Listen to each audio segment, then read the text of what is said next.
Welcome to Truth Uncompromised. I am your host, Rhonda. Join us every Thursday at 7 p.m. Eastern Time. Truth is peace. Truth is justice and freedom to love, live, and be.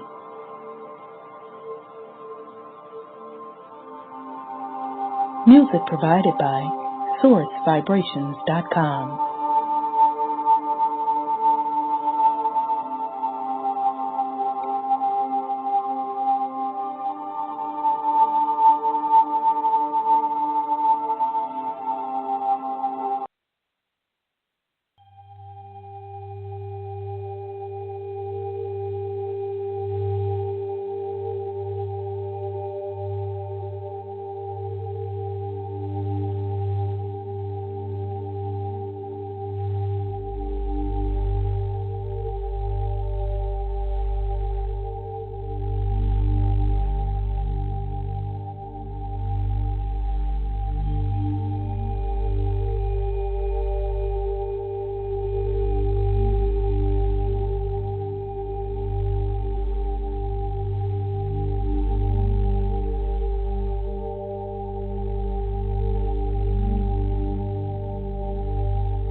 I am love.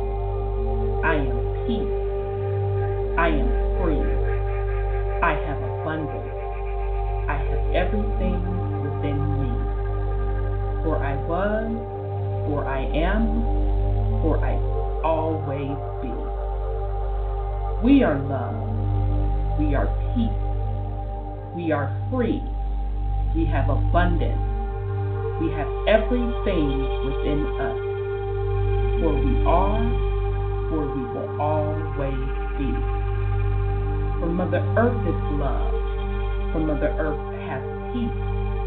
For Mother Earth is free. For Mother Earth has abundance. For Mother Earth has everything within her. For she was, for she is, for she will always be. And so it is spoken. So it has been written, and it is done.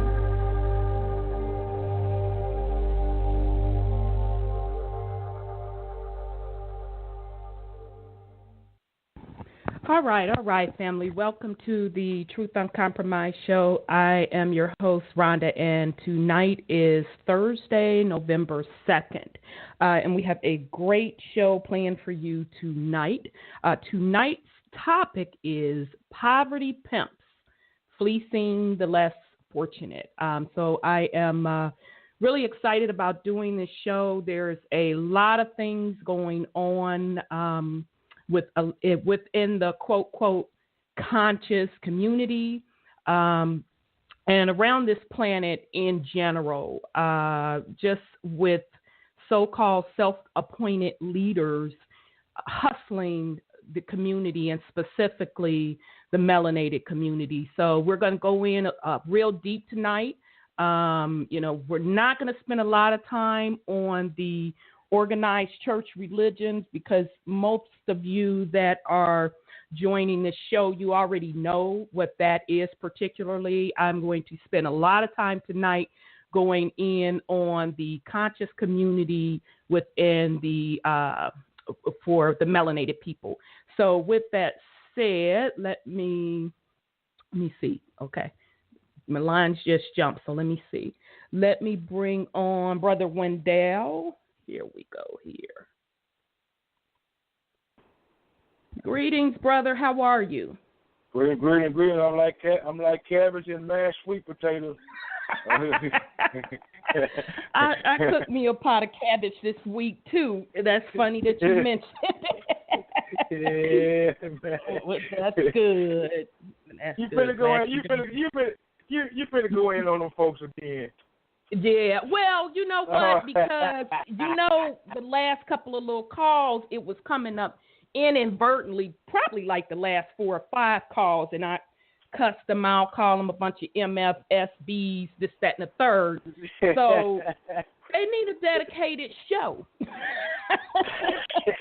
on the fuckery that's going on. So we're going to put it all out there, discuss the con and the hustle that they're playing. And, you know, really you can basically see a pattern that these folks are portraying, and kind of go into a little of their psyche, the reasons they're doing it, etc. So, yeah, I had to dedicate a show to the poverty pimps so folks can enter and understand why I call it fuckery and the reason it is fuckery. So, yeah, they get their own show tonight. Okay, so let me bring on Brother Sean. Greetings, brother. Greetings, sis. How you doing? Greetings, brother. How you doing? I need y'all to hit me up on PayPal. You know what I'm saying? I got things I need to happen for me. You know what right. I'm saying? I need you to hit the donation button. Don't forget the motherfucking donation button, because you know that comes with currency. it. That fiat currency ain't real. You dig what I'm saying? I got the paperwork. I got the nationality for you. $7,500. You know what I'm saying? Rush that to me. And I send your paperwork in. And you just wait back. They'll get with you. Just wait back. They'll holler at you. You know what I'm saying? Yeah, hustlers. So, yeah, we're definitely going to go in tonight because it is really prevalent in the conscious community, and I'm specifically speaking on the melanated community. And once I sat down and really started thinking about it, after the disgust and being pissed off about it, I'm like, you know what? We continue, meaning the melanated people, to allow this fuckery to go on. You know, where people are getting beat out of their finances, you know, suffering dire consequences from either listening to advice from these fake-ass, self-appointed leaders / healers / fake-ass messiahs / whatever the hell they deem themselves. You know, we're talking people are not only losing material things and monetary things, but we're also talking about losing their freedom, messing around with fake-ass paperwork. So we're literally talking about being locked behind bars, their children being taken away from them, and it's really, really disgusting. And that's just the tip of the iceberg. That's just that particular fraud, and we're not even talking about the other side of the coin, which is pimping the women. Okay, and how the women and children becomes the prey on these predators in the conscious community. So, yeah, we're definitely going to go in tonight. So, sis Sandra, I don't see you here. So, I see a 661, but I'm not. Okay, that's you, sis. I wasn't going to open up that line, but I see you now. You've come in the queue. So, here we go. Greetings, sis. How are you? Greetings. I forgot to press star one. Yeah, because I'm like, I can never remember the first three exchanging your number, and I didn't want to open up the little line, you know, if that wasn't you. So, how are you? You guys had me cracking up. I said, oh, my God, I was going to be quiet tonight, but I can't on this one. I know. You know this is hot. I've been MFing and SBing on this off topic. It hasn't been the main topic on the show for quite a couple of months here. So it just has to be put all out on the table of the fuckery that's going on in our community and how folks know about it and they stay silent or they're in denial. So we're going to go in tonight. And as always, anybody want to put something on it, have comments or whatever, press *1 to get in the queue. I should at least go to everybody else on the fellow brothers. Oh, yeah, look at me. I'm all ready to jump in. She's jumping the gun. Yeah, my bad. Going to speak to each other. We understand the need for speed on this one. Absolutely. Those thoughts are hitting us hard, as you said that, and that song you played, it wasn't any better. That was played purposely. That's old school, the OJs, but how fitting. How fitting. Yeah. And, none of this shit is new. None of it is new. Some of us may have just experienced it, but it's nothing new. It's the same hustle. And as we get deeper into it, you're gonna see that it's actually the same hustle as a street pimp. It's really no different. It's absolutely really no different. Okay, so I'm gonna start out, and when I started putting this show together over the last couple months, I have been talking to a couple folks, and I had used the term poverty pimp. And so in my eyesight, poverty pimp means a person that is preying, P-R-E-Y, on the less fortunate for monetary gains. You're going to also see, ultimately, it's also about grabbing energy, people's spiritual energy for power, okay? And that's what poverty pimps do. And the sad part about it, they are fleecing the folks that can least afford it. So meaning not only from a monetary standpoint, but they're from a spiritual standpoint, they are fleecing the folks that are vulnerable.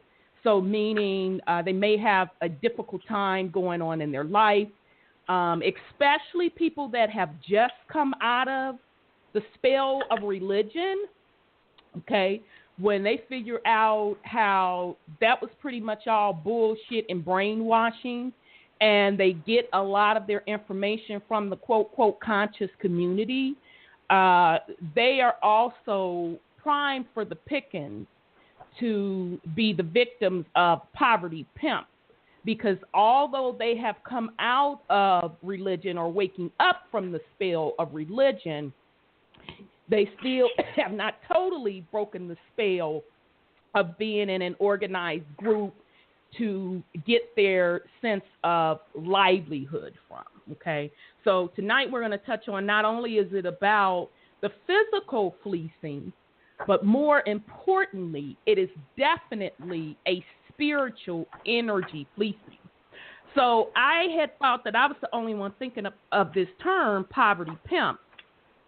And then when I started researching for the show, I saw that it's a thing that has been named among the melanated community for the conscious community, and also the church, but mainly it's been spoken of poverty pimps in the conscious community. So I found that quite interesting, because I had no idea that is a phrase going around. So as I was doing a little research, there's a lot of blogs that's been thrown up. This one particular blog, and it's a forum called Desti. And it's this particular one topic was Black Spirituality, Religion, Conscious Pimps. And this goes back to 2008. And so this is one person that posted this particular, in this particular forum. It says, sisters, I think we can all relate to this, the conscious pimp. I have spoken about the polygamy thing, okay, and that's another motherfucking symbol. Somebody with a slick-ass tongue throwing out polygamy can barely take care of themselves now. Let's be clear. Can barely take care of themselves, but want to throw out polygamy. I think that kind of contradicts the definition of polygamy, but that's also one of the signs of a conscious pimp. Want to put that polygamy shit out there. So anyhow, I have spoken about the polygamy thing, but I also feel it necessary to address another issue with dealing with our brother. That is the conscious pimp. A conscious pimp is a brother that uses consciousness and or African culture to run game on sisters and to use it for selfish means. I am hearing it and seeing it more often and really disappointed at how things are going down. It happens on a variety of fronts. For instance, they may find a sister who is not in the culture and begin telling her how she is a queen and a goddess. While this may be true, this is intended to gain her trust, as she may have not heard a brother say such things. He speaks to her like he is intelligent about the history and even spirituality. He may use poetry and the likes to get in. While he may be informed, his intentions are to run game to get the poo. He might even say, I don't want to have sex. I want to explore tantra with you. While the brother sounds really cool, he is doing this to several women at once, unbeknown to the sister. The sister is, of course, devastated and hurt when the truth comes out. Often, the brother may try to use polygamy as a tool in his pimp game to justify the inappropriate behavior, all in the name of the community. This brother, we must beware. Okay, so we must be careful to distinguish the conscious pimp from the brothers really trying to grow and be what they were created to be. Here are some tips on how to identify a conscious pimp. The devil is in the details. Look for the little things that he does that contradicts what he is saying. Does he talk about spirituality, but you never see him praying or meditating? And nowadays, you even got to watch that shit, because they'll be praying and meditating for your motherfucking demise or for you to come under their spell. But anyhow, does he embrace being a conscious thug, feeling that the only streetwise brother can lead the revolution? He probably rejects any advanced education, but freely quotes Donald Goins, Iceberg Slim, and Malcolm X's early days. Does he have hyper-masculine views of manhood? That is, does he hide his sexism under an oppressive personality? He tells you what to wear, how to talk, what to feel. Does he equate women with either being a goddess, gold digger, or a whore? Could he really respect women if he does? Does he have 10 kids in the name of building a nation, but doesn't seem to really take care of any of them, or only a few? Does he justify cheating on you and lying by saying that he is a man and this should be expected? After all, there aren't enough conscious brothers to go around, so stop being selfish. Does he blame the white man and black woman as the source of why he won't work? Does he make you feel guilty for your part in the black man's oppression and ask you to pay his bills or max out your credit card as compensation? Does he have characteristically pimp-like behavior but justify it with excuse after excuse? Does he dip out to see other sisters, especially after 10 p.m., in the name of supporting her through a hard time? Does he have extremist views that justify him beating the crap out of you like you need to be humble? Does he accept that behavior from his friends? Or does he try to break you down and then try to build you up? Does he try to isolate you from your girls and try to give you new friends that are acceptable to him? Does he want you to keep your relationship secret because others might be jealous? Does he try to turn you on using cosmic sensual examples? Now, I know some of this may be extreme, and there are a whole lot of brothers that are the real deal, and those items alone may not reflect the whole story. But there are also those who have made a conscious pimp a form. I got most of this information from a brother who had done it. He also shared that the reasoning behind this kind of brother is that some of the information that is being disseminated was never meant to be shared out of the controlled environment. That is for one to have it. It needed to be accomplished with morality. The conscious information that is being used is being done without ethical training of the ancients.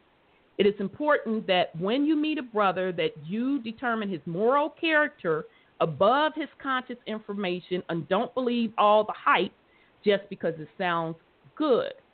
Check the actions and make a conscious decision to draw the line when it doesn't feel right. Okay, so that's just off of a forum called Black Spirituality, Religion, Conscious Pimp. And this person posted this back in 2008. So I will pause in case somebody wants to put something on it. Otherwise, we will keep it moving. Yeah.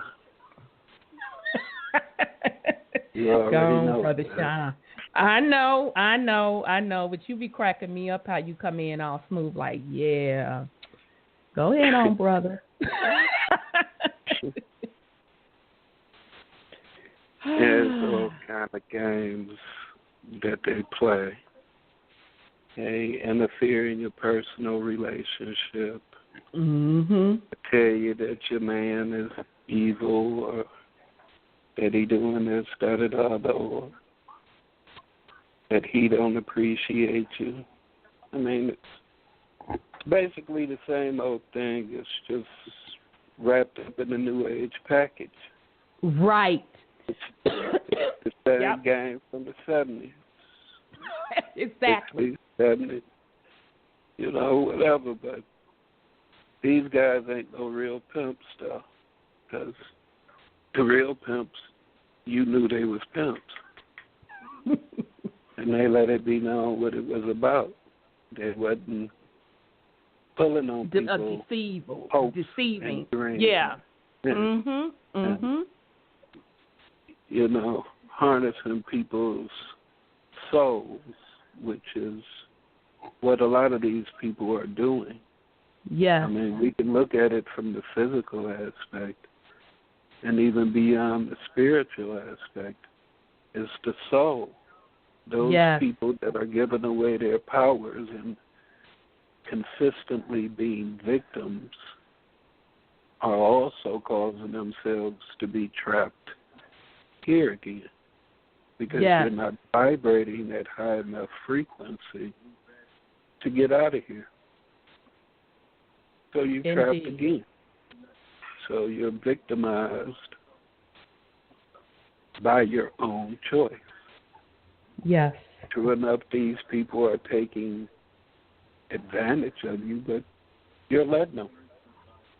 Ain't no reason for you not to know this game by now. It's the only thing about melanated people they put in the movies. We got to be pimps, hoes, drug dealers, killers. Right. You know, we all that dark stuff. So I mean, it's because you put on a dashiki or a fez, right? Whatever you want to put on, it ain't got nothing to do with the dark ugliness is in your heart. That's right. Indeed. But they can't feed if you don't feed them. Right. Say that again, brother. They can't eat if you don't feed them. Exactly. Exactly. I want to say, go ahead on, sis. Absolutely. I want to say on another level, if you look at it a different way, that genetically we are hunter-gatherers, and that's what we used to do as a culture, the men especially, and they have been put to disuse in a culture that finds them useless. And so instead of being the breadwinner for the family and hunting the prey, the women have become the prey. And so they have turned every trick in the book, whether intentional or not, to capture and seduce women. There's no honesty anymore in the hunt and pursuit of a mate. They didn't change it to like we're animals that they hunt and all fear and love war, So they're going to use every trick and wile in the book to get that kill. I hate to say it like that, but they're not going to be honest. And when you're saying all those things, I say, well, I know somebody did that. I mean, I could count as many people, men that I've encountered and heard of other people encountered who's just like what you just said. And it's all and there's some of them too, because we have lost the real meaning of mating. And the real meaning of mating is to get man meets a woman, man gets a woman, man has babies, with the woman, and they have a family. But that's not the point anymore. They want to hunt, and it's the thrill of the. And they and even if you look at society, they said that the woman, if you don't wait 90 days to give it up, then he's through with you because the hunt is over. Society encourages the hunt. They encourage it. And so these guys are being taught by society, by TV. I know you don't know the 90-day rule. By fake-ass Steve Harvey, who cheated on both of his motherfucking wives, so we not going to go there, but go ahead. But the women need to be aware. I agree with what he says. You need to be aware of the game they're playing, but it's just our people have been stripped of their natural culture, and they have changed it into something else. And plus our leaders, and let's get back to the leaders, who said this is what you're supposed to do as men. You're entitled to having many, not just one. They tell them you're entitled to have many as long as you can support them. Right, but crazy. They done sunk so low, they can't even support them. I know it. So why are you even talking about it? You know what your culture's like right now. Why are you encouraging multiple women? That's our leaders are doing that kind of stuff. Right. Stephen Harvey is a leader. He's out there in public life encouraging, the women at least to stand your ground. But the women who come on his show say, well, what if? Ain't no what if, but this is now. We have been brainwashed to be what this culture has made us to be. This captivity has taught us. And that is to play. That is not the creator rule in marriage and dating and stuff. So anyway, this is a part of the captivity process that we have turned into. We have turned in like our captors have us. That's how I. Very, very interesting, sis. That's extremely interesting. Okay, so I'm going to hold my comments because I'll go in a little later because y'all know I'll be MFing and SBing all night. So I'm going to start out. It's a brother called Fake Black Conscious Male Leadership. Wow. And this is off of a YouTube channel called Danny Dev TV. It's not that long. It's only 8 minutes, well, close to 9 minutes. I'm going to play this, and then we're going to come back and put something on it. Hey, what's going on, y'all? So I'm a little frustrated today. It's I don't really get it. I got a message, I guess you call it a direct message in my Facebook today from a guy who are, I guess Facebook friends. And the message says, "Yo, bro, I thank our Father for a genuine brother like you. Today is Brother Day. I respect you, bro. You need to tell 12 key brothers you respect them and send them a sweet fat ass, LOL. Blood or not, I hope to get back one. I respect you, bro. Stay up." So I'm going to show this to you. So there's the beginning of it. And as you scroll down, so I'm going to scroll down, and this is what the sweet ass is. So let me press play. So that's play. So that's the sweet ass. And I'm confused at why, if you show an appreciation to me, and anybody that follows me on Facebook knows that, the type of person that I am, the type of character that I am. And first off, I'm not even offended by the twerk video. I'm more offended by the context to which you sent the twerk video, because, I look at it like this. Adult content, adult language, adult behavior. There's a time and place for all that. I'm not a prude. Fuck that. But my issue is with the hypocrisy of what we call the conscious male inside the conscious community, and it just it blows my mind. The hypocrisy of some of these dudes sometimes. These same guys will have videos up or posts up or memes up or whatever, saying how much we need to appreciate black women and how other people objectify black women and how we don't respect black women and chastise other, and then sneak around in your direct messages. First off, that's kind of weird to me, because I'm not going to send some random dude. It ain't like we close, and even if we was close, it just seemed kind of weird to send something like that to somebody.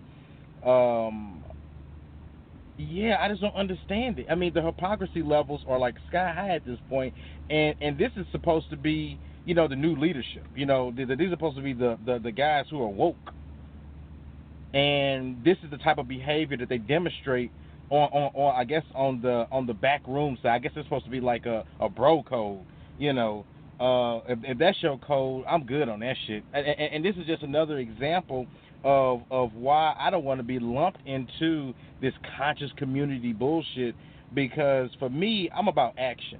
Mostly economics. If you listen to a lot of shit that I talk about, because I'm a business owner, most of the stuff I talk about is mostly economics. Because we ain't gonna fix none of this shit. People ain't gonna stop killing each other. People ain't gonna stop doing a lot of robbing each other. People ain't gonna stop doing a lot of shit until our economic condition changes. Period. That's just what it is. And if you don't understand that, then, maybe you need to probably watch some of our videos. You can follow me and Danielle. I'm going to do a plug. Follow me and Danielle on YouTube, Danny Dev TV. So just go to youtube.com and then search Danny Dev TV, and you'll see a lot of our videos. Or just follow us on Instagram or follow us on YouTube. On Facebook as well. It really kind of like blows my mind, because people look up to these dudes. I seen one post where a guy was like, "Hey, and this is supposed to be a conscious brother. All the sexy fine females drop whatever pics, and they drop them. That's the crazy thing about it. They drop them, and the sad thing about it, they drop them because we live in a patriarchal society. I say this all the time, there's nothing that's going to change that until the world changes. So for me, I don't have a problem with female leadership, female energy. The black woman is God, as far as I'm concerned. But that's for another video. But as of right now, in 2017, we still live in a patriarchal society, which means that the male leadership, regardless of your race, is responsible for the perceptions of our community, is responsible for the conditions of our community, which is why we are in the conditions that we're in right now. And if this is the, I mean, we could talk about black male leadership in so many different type of ways, but this one specifically is the one that kind of like burns me up. And don't get me wrong, I watch a twerk video, I watch other little different types of stuff, but there's a place and a forum for that. I think that you can have adult conversation, adult content, adult behavior in a space that doesn't necessarily reflect badly on the community as a whole. Hell, all kinds of people white people, black, Hispanics, Asians, everybody got twerk videos. Everybody got, prostitutes, call girls, sugar babies, ghetto dudes, horrible baby fathers. So many. But we're the only ones who can't control that perception of us as a whole. And we don't understand how to control that narrative. It's not saying that those narratives won't be around, or for some things that you may consider like okay, because I'm not the one to judge. It's not to say that you can't have those things, but there's a way to present those things so that it doesn't necessarily discredit us as a community. And when you have guys like that who take advantage of the fact that they are in that position. They know it. They know that they're in that position, and they love that shit, to be honest. They love it. Clearly they love it. And in my opinion, I don't think we're going to solve shit if this is the type of black male leadership that we have in our community. I ain't on no, what the hell is that woman over there doing? I'm at the park right now. Anyway, I'm not on no, by the book type of, black and white, right or wrong type of situation or methodology. Because for me, like I said before, and I always say this, I live my life in the gray. So that there may be some things that you may think are wrong, I may think is right, and vice versa. But I do think that there are general. I think there should be a general consensus of how we represent each other in public forums, and how we represent ourselves to the masses in public forums. And don't get me wrong. I'm not saying that it's right or wrong to have certain types of topics discussed in a public forum, because I think that's up to the people who are participating in that to decide what's right or wrong.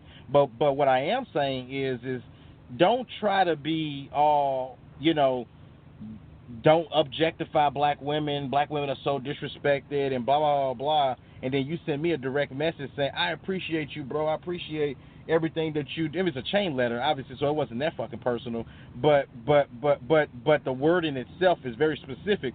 And then we come to the chauvinist side, and my prize, I got a queen. So, I don't need you to send me that in a direct message, because it's kind of contradictory. It doesn't even make sense. So you respect my actions, you respect what I stand for, you respect how I carry myself, because I just keep it real. But that's how you reward me. I don't know. I don't get it. Share your thoughts. Because I don't understand. All right. So that video was Fake Black Conscious Male Leadership. Wow. That's off the YouTube channel Danny Dev TV.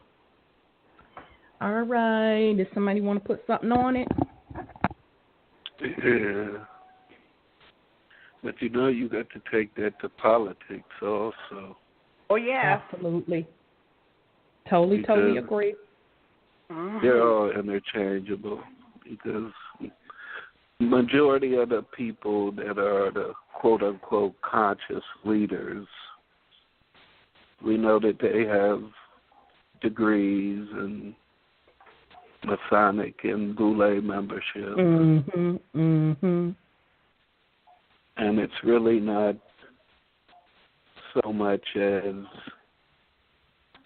male dominant, because majority of them nowadays are gay. So, well. And that's another hidden little dirty secret too. And indeed, pushing that whole movement, pimping people on their emotional insecurities. Yes. Because you don't fit a certain stereotype, so you should be with someone of your own gender. Because the opposite sex isn't for you. Wow. It's okay to be different.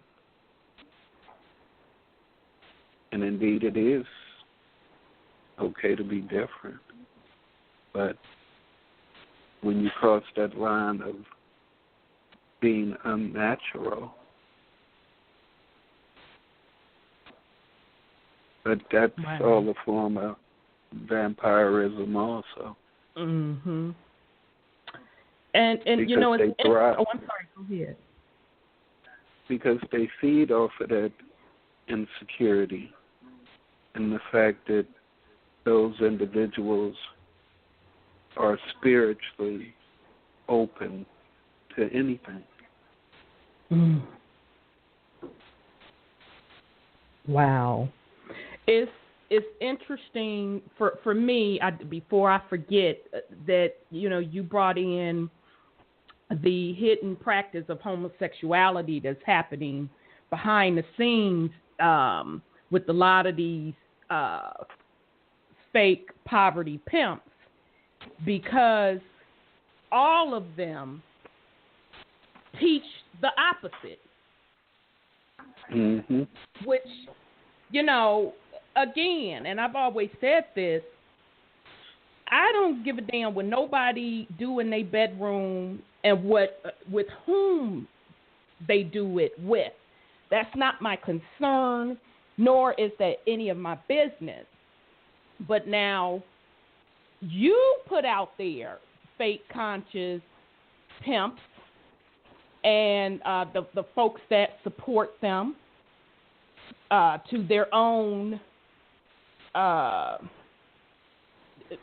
best interest. You're the one putting out there how something is unnatural, how it is destroying the community. But behind the scenes, this is behavior that you are practicing in. Okay, so that's yet another form of, to me, being phony, fake, and full of shit. Now, the spiritual component to that, let's be clear, especially when we're talking about a certain sexual act, man on man, and a man entering a man. The spiritual component of that is to definitely tap into raw Kundalini energy. Let's be clear. That is the spiritual component of that particular action by these poverty pimps and these secret societies participating in that behavior. Okay? And in some cases, in the secret society, the higher you go in the level, you must participate in those particular acts, like a ritualistic act. So please understand that particular sexual act is to specifically tap into the Kundalini energy, because at the end of the day, these poverty pimps, they are energy vampires. They are out to rob you of your energy, to put you under their spell and control, and have you in the motherfucking sunken place. Okay? Go watch the movie Get Out if you don't know what I'm referring to. Okay? The other part of this video, this particular brother was pointing out that, obviously he's on Facebook or whatever doing his thing, spitting knowledge, this, that, and the third. And you have the other brothers on there giving them dap, as the young people saying, agreeing, yeah, brother, you deep, this, that, and the third. but yet hitting him up in his inbox with direct opposite messages, demeaning the melanated woman. Okay?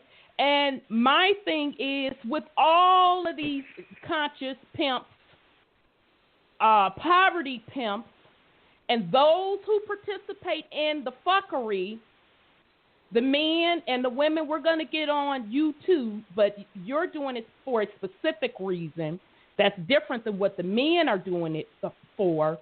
The men that participate in that behavior and stay silent with the behavior, you're holding a little dirty secret that this is your motherfucking good old boys club to basically scam women. Okay? So it's its own sick little brotherhood, if you will. And the victims in this case are the women who pay the ultimate price, and then, of course, the people as a collective who are paying dearly from a monetary standpoint, and from the more important standpoint, really putting their hopes and their dreams and their livelihoods into the fake-ass conscious leaders / poverty pimp. So I'll yield in case somebody wants to put something on it. It sounds to me like in this particular case, somebody was using antagonism as the bait to reel this brother into the good old boy network. So what you mean by antagonism, brother? Well, see, brother went down. They know the brother don't roll like that, so they put this hunk of meat on the hook and throw it out there just to see how he reacts. See if it'll catch. Mm-hmm. Yeah. Mm-hmm. So you can get some dirt on him, huh? Yeah. And that could be the case too. That definitely could be the case. Definitely could. As you know, as far as for the brothers to keep their mouths shut, you know, they be hoping that they get moved up, hoping they catch a little booty after right. Old boy through with it, go ahead. And I mean, they wait for their sloppy seconds, terrible third.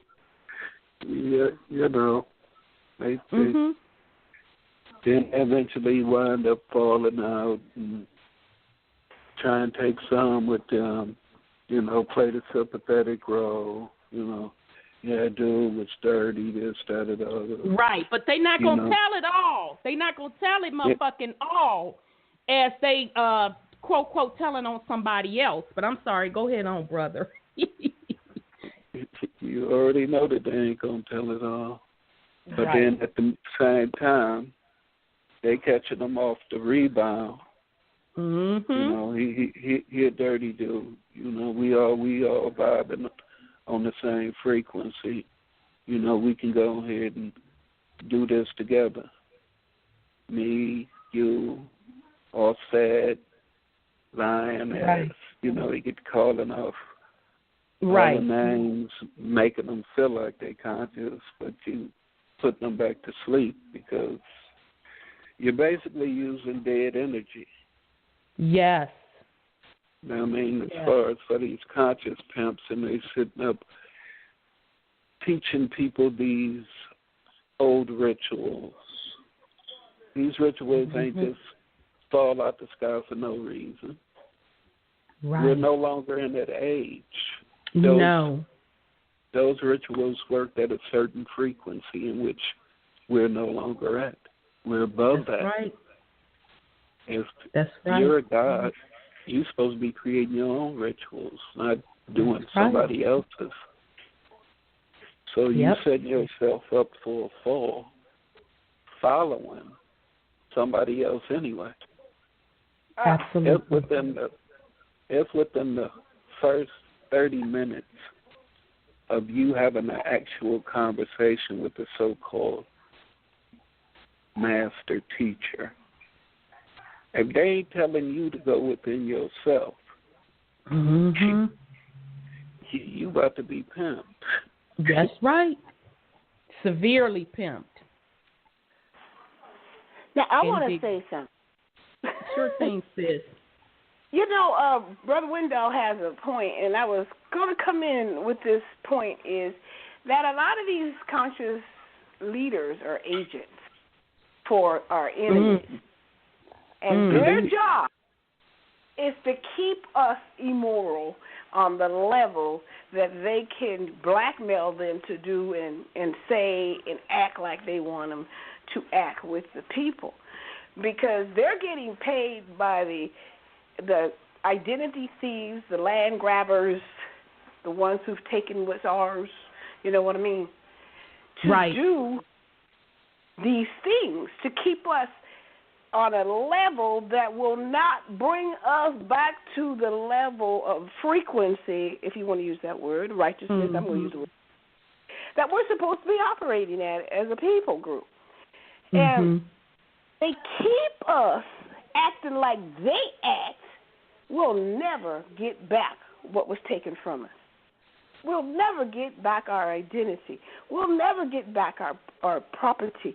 We'll never get back the frequency level that reaches the chakras of God righteousness or consciousness. So Christ, that's what you call it. So that's what a lot of this stuff is about. They use our entertainers to do that to us. They get up there and they be working and half naked. They put these guys up as the baseball and sports, and then they be doing crazy stuff. They tat it like they're crazy. And, you know, it's just bringing us down and bringing us down and bringing us down and keeping us on this third dimensional level. Yes. And that's what they want us down here where they are instead of rising up to where we were. And they're agents. I'm going to say that again. Undercover agents. They get they don't make enough money off of us to make a living. Bet that. But they get money from the powers that be. And they have been in pictures with them, getting rewards from them. And some of them is our own civil rights leaders. Yes. I'm just calling it the way it is. Absolutely. They were shaking hands with the people that put us down. They were shaking hands with the ones who put us in captivity. And they gave us all these names, and they teach us immoral behavior that unless we wake up, we're never going to make it. Indeed. Okay, let me bring on 404. Let me see here. Okay, let me see. Wait a minute. Sorry, y'all. Just a second here. Sorry. I'm trying to do two things at one time. Okay. All right. 404, you dropped off. So just if you come back in the queue, just let me know. I got ready to open you up. Okay. So just real quick, just to put in a little bit more on what Sis was saying, you know, basically what we're seeing here, folks, and why the conscious community stuff blew up so well, and I agree with you, Sis, that a lot of them started out with pure intentions, maybe supposedly, allegedly they did. They lost their way, and some of them are being paid on the back end from an agent perspective. And we'll go into some videos where other folks are calling some of those folks out. But from a spiritual perspective, what we need to look at is that even the whole concept of conscious community, we have to remember where we are from an age and frequency perspective. And I say this every week, and I'm going to continue to say it so we can enter and understand and overstand where we are. We just left out of the Pisces age, okay, the fish, which was associated with a Messiah, with a Jesus, the Jesus concept.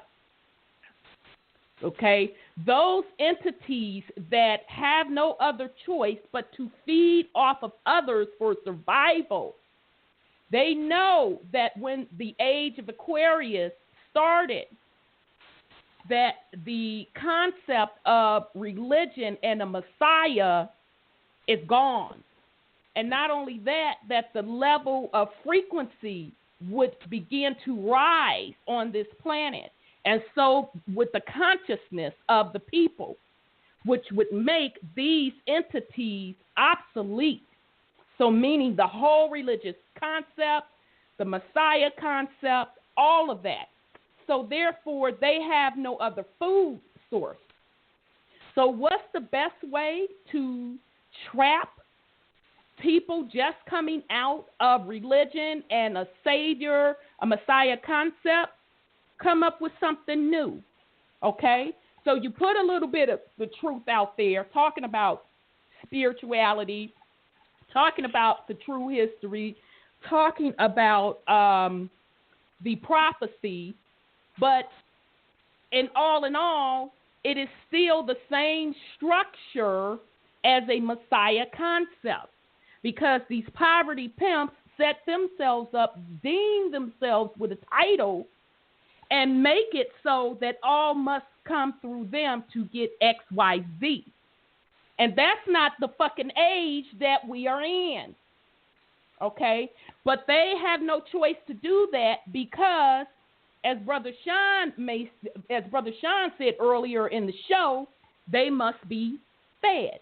Okay? So that's the true hustle that's really going on here. It's really about the energy, continuing to harness the energy of the people. Okay. So, okay. All right, wait a minute. 404 is back in the queue. My bad. Okay, before I get to keep running my mouth and going to the next video. So here we go, 404. Wow, can you hear me? Wow. 404, your line is open. Yes, beloved, how are you? I am great, Rhonda. How's everybody on the board?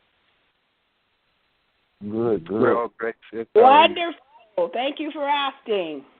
Oh, my gosh. Okay, so you're talking tonight, Rhonda. I can personally say I've dealt with the new age supposedly conscious pimp. And interesting that you just made that statement. But you know, let me back up a little bit. Let's talk about how from my understanding what a pimp. I've never been in a whore pimp type relationship or situation, but from my understanding and what I see on TV is the pimps they show their whore or hoe or whatever you want to refer to it is that they love them and they need to protect them and there's a way without them, you know, they're not going to be able to manage their money or they're not going to be able to sell their cat or whatever it is, I guess, to the best of their ability without their type of protection because they come with love and protection. Right. And now, they own cat now. They need somebody to help manage to sell their own cat. Yeah. Exactly. And not to mention, they need somebody to take a cut of it because apparently, I guess, they can't get there to sell the cat without assistance. You see what I'm saying? So they need a cut. But anyway, you know, it's hitting hard because, like I said, me personally, I dealt with a poverty pimp. And the thing about it is, now let me tell you something. I'm the type of female that I'm not going. You hear me? If there's any type of fuckery, I got good sense. You hear me? I'm not going. You talking about low self-esteem? That's not me. But see, these poverty pimps out here, they getting slick now. They got several different faces, several different lies, several different situations going on. You understand?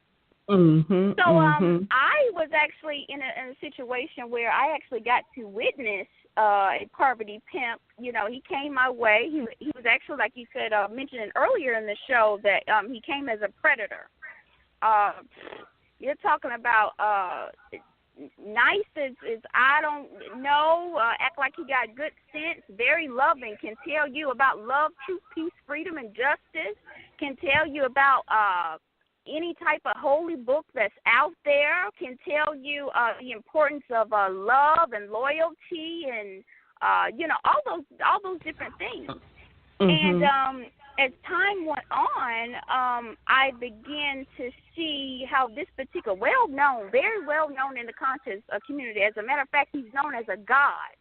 As a matter of fact, they refer to him as the Son of Man, actually, if you want to break it all the way down. They also refer to him as a Dr. Henderson. Yes, if you want to break it all the way down. Hindu, the first name, as a matter of fact. But you know, it was interesting because I was actually on the back end, and you know, I actually was able to witness certain interactions that he had with people via a phone, you know, internet, via email, or what have you. One thing that you read off the list, you mentioned that one of their tactics are to break you down and then build you back up. You know, I've witnessed him do that, and that's, believe it or not, that's how he's able to get the strong following with the loyalty. You know, because he makes them feel like he breaks them down. He makes them feel that, you know, they have to go through him to regain any type of I guess, self-worth or maybe monetary. That's one of the bigger ones that the people, you know, they hang tight for. You know, they hang on to his loyalty in hopes that they're going to get something.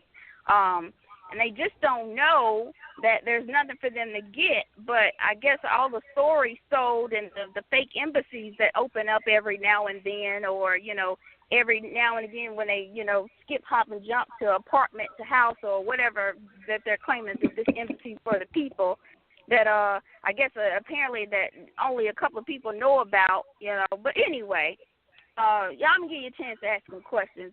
But like I said, you know, the tactics are the narcissist. They're very narcissistic. But like I was saying, when you even go back to a pimp and a whole relationship, you know, that's the type of, you know, at first they're nice. Right. You know, they're real men, and once they feel like they can use psychology on that particular individual and break them down and dissect them, then they try to put them back together in the way that they need them to be put back together to benefit them. And that's when the real pimp comes in at. See, once you know, a pimp makes his hoe love them, that hoe's going to go to the end of the earth to make sure they okay and they got what they need. You see what I'm saying? So, I mean, I hear you, sis. I mean, you're talking tonight, and the last couple of shows that I've heard about, you know, that's why I had to jump on this one. You know, that I heard. I said, oh, Rhonda was talking. I was like, well, let me see what Rhonda's talking about, and she's damn sure speaking the truth. Well, it's interesting that, you know, all the stuff that you talked about, because you're probably familiar that Dr. Henderson used to be on my show once a month, right. But I had to come out publicly and denounce my relationship with him because I found out with receipts, it ain't no rumor, with receipts, that whole trust, redeeming the people, $1 billion, the shit is fake, the shit is false. Yes, I said correct. that on the show, and I had the receipts to back it up. I gave him the opportunity to prove that these receipts were not fake. He did not do that, and that's what made me go public. Now, well, I wonder why. Well, I mean, the shit's not real. That's just the bottom line. Now, right. You know, within all that time that I have not been fucking with him and the fuckery, behind the scenes, a lot of his hardcore followers, which, by the way, some of them know it's bullshit because they were the ones that originally brought the bullshit no, to baby. me. Let me inform you. Not only you say hardcore follower, no, how about say hardcore accomplice? Shelley Bolin knows it's not real.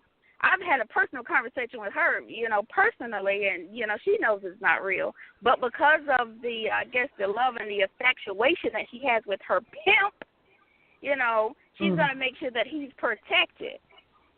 So I guess she's just in too deep. I don't know what it is or what type of psychological hold that he has on her. You would have to have that conversation with her if she would admit it. But I had a personal conversation with her, and she knows it's not real as well. From what I understand, she's his handler. Hey, from my personal experience, how he's dealt with her, and like I said, I know the situation very personally. Indeed. It's more of a he's a pimp, she's a whore. Oh, okay. Well, so, but like I said, I don't know. I can just go off of what I know. I'm not a person that's into hearsay, but I can just go based upon what I've witnessed and from what I've seen personally. Okay. Well, sis, I do want to thank you, and again, I found out the shit was fake. There is no trust. I have the receipts and the paperwork to back up that the shit is fake. You're absolutely right. They do accept donations and receipts that were brought to me, not by one source, but several sources, is the donations that come in the door. Although he claimed he wasn't taking any money, that kind of fucked me all the way up that he was taking donations, was used to fund the fake-ass embassies. I even have a receipt of one particular that year. Goes, excuse me, I'm about to name drop for a little bit, sis, if you don't mind. I'm about to name drop. You that goes back to his fake ambassador of finance. That's Diane Urban, if that name rings a bell. Yeah, because she was supposed to be the financial ambassador, if I remember correctly. Yeah. Yeah, the financial ambassador that held all of the donations that somehow they all got missing and spent up on facials and haircuts and things of that nature. See, this is the fuckery I'm talking. So let me just be clear. So the donations, the damn donation button that appeared on the website, on the SOV CPR site, which they shouldn't have been fucking accepting donations anyway, but they wind up accepting them, claiming they were going to help the people that were in need. And from my understanding, the receipts that were being shown to me, no one got help. It was the opposite. People was getting thrown out their houses, locked up, etc. So you mean to tell me they was in there kicking it up in the fake-ass embassy with these donations? To my knowledge, they were kicking it hard. I mean, you mentioned it was folks getting put out their house. Well, that's mighty funny because they had a whole live embassy that they was making sure they was paying rent in and making sure that they had paid $500 for bedding and all kinds of stuff. From my understanding, I'm like I say, true documentation cuts out all false conversation. So anything that I speak to you on, sis, it can be validated. Well, that's interesting that you say that because someone sent me a receipt years ago. Oh, really? So you've seen the receipt as well? Yeah, I've seen the receipt of years ago where $53,000 was spent in expenses for the fake-ass embassy. So I kind of looked at that like, wow. So first of all, I'm sure one of his lovers sent you that because it's a pattern as well.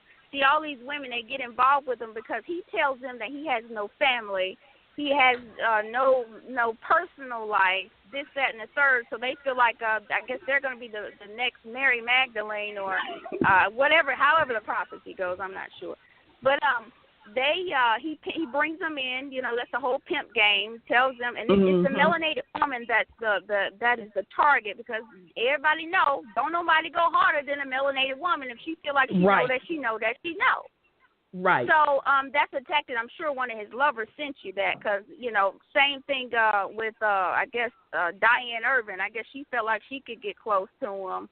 It's a lot of other close followers, I guess, that feel like that they were that was their slot to be queen of the world or what have you.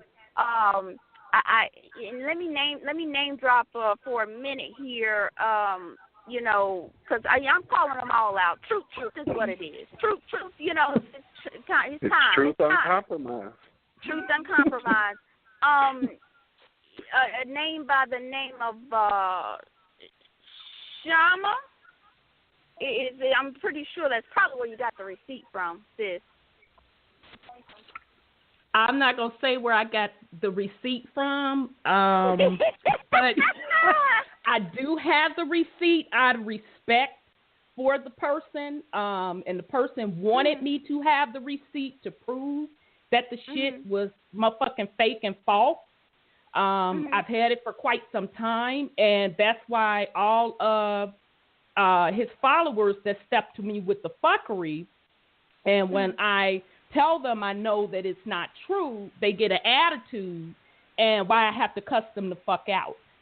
Because it's simply not real. But yes, I do have receipts of how much funds was spent in this particular time period, and yes, I am I've seen that. I've seen that receipt as well. Okay, so you have that receipt as well. Yeah, and like I said, it was, and it's funny because, like I said, they're all competing for position. It's all that just like the whole pimp game. Everybody want to be the main hoe. You know what I'm saying? Everybody want to go hard and be the main hoe. So that's the behavior that I've seen. Because that's why I'm pretty sure like a lot of the information is leaking out. Because they all go and everybody want to be the main hoe, and everybody want to tell on each other. You know what I'm saying? They want to, fight like cats and dogs as if they have the main position. You know what I'm saying? But anyway, I respect the fact that you want to, keep them private or whatever. But I'm here. I'm letting you know. I'm letting all the truth be known. It's time. It's truth time. The fuckery ends. You hear me? I agree. It's over. Now and void. So I agree. I respect the fact that you want to keep them. I guess, out of the loop or whatever the case may be. But, she was one of them. I guess she thought that she was going to be one of the main hoes and have the key to the kingdom. Shelly, another one. Diane Irvin. And these are, like I said, this is his ambassador of finance that's holding up that he talked cash pretty shit about. Let's not. He's actually talked cash pretty shit about everybody that came through his path. Let's not get on that. But they want to protect this particular poverty pimp. But my thing is, you can sell your own ass and get your own cut. Well, I mean, I'm sorry, sis. You had me choking on a little bit my water, which is true. And again, I don't have an issue. I'm sorry. Go ahead on, Brother Sean. Go ahead. And there's also males going for that top hoe position over there, too. You said say that again, brother? There's also males going for that top hoe position over there, too. Let's not get me started. Oh, baby. Woo. Well, do you got time on your show? We got time until Blog Talk run out. So you do your thing. I do, however, sis, if you want to stay in the queue, I have another call, 901. Let me bring in this caller, and then we'll chop it up. So hold on. And anybody else that want to join us, discuss it, dispute it, now's your chance. *1. Okay, here we go. 901. 901, you're on the air. Hi, sis. Can you hear me? Oh, hey, beloved. Yes, I can. How you doing? Okay, very good. This is Divinity, and I want everyone to know it. Okay? Hi, Divinity. Hi, sweetie. My hat goes up to you. And I am here to tell everyone, those papers that you have been given regarding paying taxes on your property, you better not use them. I did not pay mine and almost lost my home. I placed these papers in Shelley Bowling's hands while indexing. She never called me back. I called her 3 times, and that skank never did call me back. So I'm telling you now, do not trust any of those papers. Can I ask you a question, beloved? Yes. How long ago was it that this situation took place, that you emailed her and she never called you back? When it was right after indexing. We got indexed in February of, what was that, 15? 2016, I believe it 16, was. yes, 16. So, 16. so you mean to tell me Yes. it's been almost 2 years and the skank still ain't called you back? No. I called her 3 times in a row, and common sense kicks in like, hey, she's not going to return your call, the whole 9 yards. And when I got letters threatening my property, I knew then that this was up to me. I better get on my P's and Q's if I want to remain in my home. So you better not use those papers. I'm letting you know now.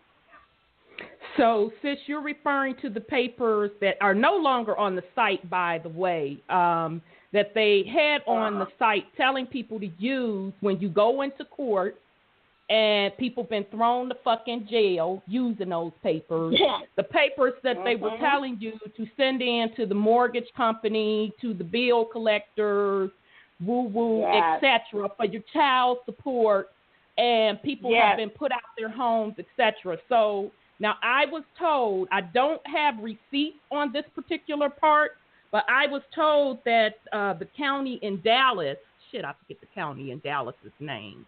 But anyhow, they told him to take those papers down because people were coming into court with them and getting in a lot of trouble. So I don't know if that is the reason they came down from the site. So are those the papers you're referring to that they had up on the website telling people to use? Exactly.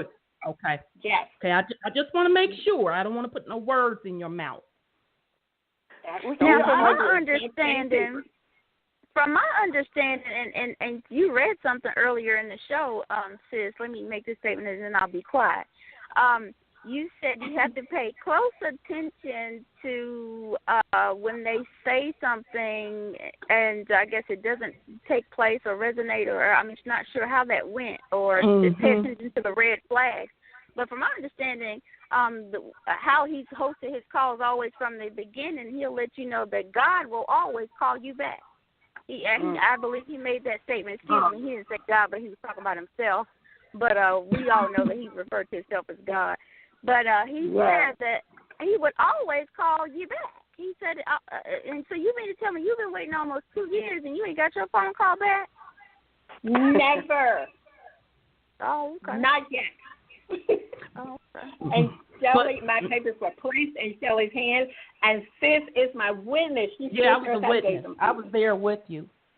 I was absolutely there with you because I walked you over to her, if I remember correctly. Well, I'm just going to say this, and then I'm going to be quiet, I promise you. Well, maybe he just ain't got to your case in his living room court. Well, maybe that's just what it is, Divinity. He ain't got to. But wait a minute, though. I thought that, he's meeting with world leaders, and, they signed treaties with him, and whoop, this, that, and the third. Although ain't nobody at their house. That another one of his little I guess funky whores or whatever. I don't know. Let me stop calling names because I don't want to call names. Because it's about truth. That's it. But Akira, she made those. From my understanding, they look like a Chuck E. Cheese gift certificate. So, okay. So the treaties, the alleged treaties that he made with 100 and some odd number amount of nations. 89, I think 98 or something, yes. Okay. So those particular treaties was made some type of way by Akira. Yeah, it didn't look like Chuck E. Cheese little gift certificate, little things. So what Putin said? What Putin said that he got here? Because they mentioned him at all. I don't nobody seem to talk about him, and he got treaties with all these world leaders, and he knows everything. Right, and another thing too, sis, because you Divinity, you mentioned that you got indexed, and Rhonda, excuse me, did you get indexed? Yeah, Divinity and I went the same time.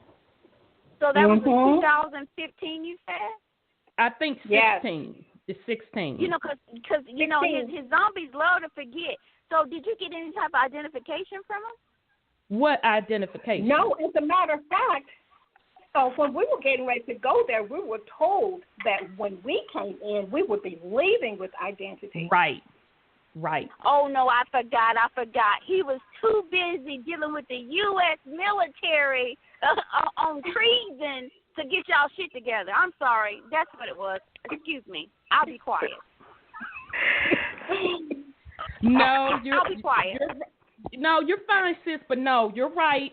When I went in February, we did take the pictures for the little ID, but nobody ever received the IDs. To top it off, that same year is when all of the drama jumped off with his judges breaking from him, woo. So long story short, to my knowledge, the first group of people in 2015, some of them received IDs, and maybe some of the people that worked in the embassy, but anybody else I know that went with me in that February batch did not get any type of IDs. And shortly after that, in 2016, after all the drama jumped off with the judges and all of that, you said judges. Oh, and let me touch on that. Oh boy, go ahead, sis. I know personally that it came from his mouth that one particular judge had a strong infatuation, male judge, with him, and even after the break, from my understanding, he was still seen with that particular judge, I guess, in private chambers. Now, what they did, I don't know. But my thing is, he knew, and it came out of his mouth, and it was told to me personally, this is not hearsay, that he knew that this particular male had a strong infatuation with him, something like that twerking video that young man received in his inbox. Wow. And I had heard those rumors, and I'm like, yeah, well, you know, whatever. But when I started doing research for this show, that's when I kind of entered and understood how deep from a spiritual perspective that type of behavior, why it is being done. And again, I don't give a damn about what nobody do in their bedroom, but it's the right, that's their business, exactly. Right, it's the hypocrisy of it all, and particularly the fleecing of the people as it concerns him. Yeah. Because, you know, I was behind the scenes, and not just me. I don't want to make it seem like that it was a one-stop shop Rhonda situation. But I just can only speak from my perspective of the many people that hit me up that were put in dire situations fucking with hoodoo, because that's what he's doing, casting spells on people where they have lost their homes, etc. I know that for a fact to be true. He's very big on love, and he knows that if someone loves you, they're going to go through hell and hot water for you, and they're even going to protect your wrong. That's his definition of what love is. So I can see him casting love spells on his zombies. I can see that because another thing that I've seen him do personally, I've seen him play people against each other. That's another tactic that he does as well, so that way everybody can be at odds, and he's the savior. You know, everybody's running around hating each other, but they don't understand and understand that he is the reason and the cause of why. And, you know, and they run around, you know, they smile in each other's face. They sit and smile in each other's face, and then they're sitting there fighting, basically, literally fighting over the man, and they don't know that this man don't give two shits about them or anybody else on this planet. Wow. Can't forget about the fear mongering also, you know, all the things his father and all his angels is at his disposal, and all these militaries is at his disposal, what they going to Right, and he going to come pick you up. Let's be clear that, you know, now, please stop me if I'm saying anything that is out of character of what he has not said or done. That if something jumps off, because that was the purpose of the motherfucking list, getting your name on the list. Okay, now stop me if I'm wrong. 10 other people. Right, and 10 other, my bad, sis, and 10 other people, because if something jumps off, that he would be able to have transportation come pick you up. It went from vans picking you up to damn military helicopters. Now, correct me if I'm wrong. This would not have several motherfucking hurricanes, floods, etc. I don't remember no SOD CPR folks driving around, sending no helicopters, none of that. Now, just correct me if I'm wrong. You're not wrong. He told me he was going to have the city shut down. He told me he was going to have the whole city shut down if something happened. I sat in jail twice. I'm just waiting for the city to get shut down. That shit ain't happened. Them niggas was about their business as usual. Like, nigga, you about to sit. Well, let me point this out, y'all. I want to point out everybody that's speaking on this line now. You guys lack faith. Yeah, okay. You almost made me spit out my little iced coffee because the fuckery. Right. And you guys lack faith, and you guys are evil. Yeah, evil, and I'm going to the pit. And, no. And all y'all want to sleep with him, and that's why y'all lying on him. Oh, yeah, okay. Damn. Yeah, right. Right. But in the meantime, exactly. But in the meantime, no one to date has been helped. People are still being put out their homes. From my understanding. And he does not, I don't listen to his bullshit ass calls no more that he has 17 times a motherfucking week. But I do hear that he has yet to open that queue. So you can't he's not going to open that queue. Exactly. He's not going to open that queue. You know why? He's afraid that I might jump in that queue. He's not going to open that queue. He's afraid that Truth might jump in that queue. He's not going to open that queue. He is not going to open that queue. And if any one of his followers are listening, you can text them, call them, whatever you want to do. Send them a copy of this show.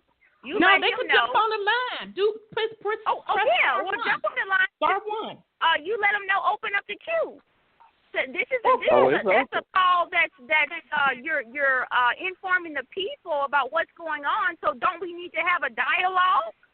And tell him to open the queue. It's been almost 2 years that he hasn't opened up that queue. Right. But y'all still sending donations, though. Wow. I didn't know that was still going on. Wow. Come on now, somebody feed them some type of way. And Shelly's not going to, I'm sure Shelly only gets an allowance from her husband now. Come on now, they feed some type of way. Now, come on now, she's a cockazoid, so she's selfish at the end of the day. It ain't going to be so many coins she's going to want to put towards now. Especially she got to pay for him and all his concubines. But why would he need donations if he owns all the wealth in the world? Am I missing something? Now we talking. Okay, so I thought I was making this son of man. That's right. He's the son of man. He's got it all. Right. He Yahweh's son. The Father only speaks to him. So that's right. So surely his father would have told him about some ditch that got multiple bundles of cash in it he could go pick it up from, right? No, but all he got to do is tell him, don't don't bother his stuff. Remember, he said even the demons tremble at the sound of his voice. All he got to do is say, don't turn my shit off. Well, I'm just pointing out the obvious because, you know, if you are the redeemer and you own all the wealth, then why are you accepting donations? Well, you know, it's very interesting because in the beginning, when he started, he wasn't asking for donations. It's all a part of the pimp game. See, that's what it they is do. Part of the pimp game. Absolutely. Yeah, they pull you in, and once they know that you gonna go hard for them, and they can slap you around, and you know they can get you to sell your piece what they cut, then they start then they start introducing the fuckery little by little. I tell you. Well, so sis, when the brother said at the beginning of the show, you should know the game, you should run the scam. No, they slick with it, boo. They slick with it. It's piece by piece. They don't show themselves. See, and that's what low vibrational beings do. They don't show themselves at first. They hang around and act like they part of the crowd. But it's not until they start talking and you know who they are. Right. And, you know, interestingly enough, and hopefully we'll get time to get to it. If not, we'll do a part 2 because Hoodoo, and I call him Hoodoo because someone else, another brother, I think his name is Dry Bones. Interesting. I call him Hoodookie. Go ahead. I call him Hoodookie. I get Hoodoo from a guy that has a show called Dry Bones. I want to give credit where credit is due, who was pointing out some of the same things about folks that are going hard for him to please explain to them how their life situation has changed. And they can't explain. They can't. They're not going to explain because you know what? I probably... One or two, you're probably going to only get females, and that's probably the females that can say that they probably lived with them a couple of months and didn't have to pay rent or didn't have to buy their own food or own tampons, so they feel like, you know how cheapos is. You know, some cheapos go take them to McDonald's, buy them something off the dollar menu, and they think they done went out on a date. You know what I'm saying? But, yeah, those are probably the only females that are slurping down, you know, yes, they helped me out. When I was there, they made sure that I ate, with who calls stuff. Right. Right. Who calls? Right.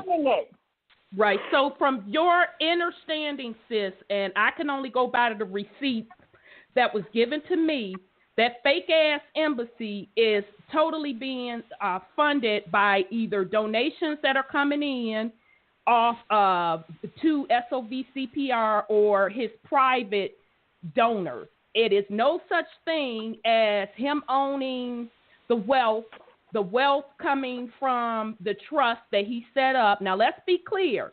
Trust because if he did, then clearly he wouldn't need the people's donations and manage people's money with the supposedly bank account that Diane Urban and Shelley set up. Okay, well, and the reason why I'm name dropping like a motherfucker because I double dog dare Diane Urban to please stand up and let me know how you're the ambassador of finance when you're not even in the area, nor are you managing the bank account, and they put you out. A.K.A. Mary Magdalene. A.K.A. Mary Magdalene. Wow. Okay, so just to be clear, so all of you all that's been talking shit behind the scenes, you know, now's your chance, and we're probably going to have to do a part 2, but it's going to be on the same topic, but symptoms of poverty pimp. So if you don't get your opportunity tonight, you'll have your motherfucking opportunity next week as well. So just to be clear, he claimed that he had a trust, and the trust was set up to redeem the world. Okay? Now, there are 2 floating fake-ass Melchizedek trusts. One trust was set up back in the day. You can go on Dallas County website to public records, type in the Melchizedek Trust, You're going to see Kim Green's name on it. You're going to see the Meltzers, which are 2 white people. You're not going to see Shelley Bowling or Dr. I.L. Henderson's name on there. Henderson's name was on an earlier version as a trustee, but was taken off. So that's one trust that's on there. Ain't shit to that trust either, because you reach out to KG, you going to pay $750 to get your projects funded. So let's be clear. That shit is fake too, okay? So a second. So you mean to tell me you got to pay them $700 for them to get okay? Yeah, to fund your project. Now that's just the individual. It's more for business. So what's that weed money, Rhonda? I heard it was herb money. Now I don't know that. Now I can't vouch for whether people was getting their herb on. That's a lot of damn herb. Oh, okay. I don't know if it was for herb money. Now, well, it is a global reset now. And come on now, you can't get no herb without getting your brother none. I mean, I'm just saying. But anyway. Okay, so that's the first trust that was set up. That's KG Hustle or Kim Green. The second trust was set up, was not filed. That trust is a private trust that Shelley and Hoodoo set up with them being principal and trustee. But ain't shit behind that trust as well. So I'm saying I have a question. Sorry, go ahead. I have a question. So the trust, and I know the answers to these questions that I'm asking, so let me understand. So the trust that Shelley and Hoodoo set up was dated when? It was the 14th. 2014. 2014, if I'm not mistaken. Yeah. Oh, okay. I'll just be quiet. Yeah. I want to ask the question. Can I get in here for a second? Yeah, go ahead on, sis. Go ahead. Do your thing. There are other scammers who have trust out there saying so-and-so left us a trust, and that's what they're operating on. But if I'm not mistaken, in a trust, you have to name the beneficiary.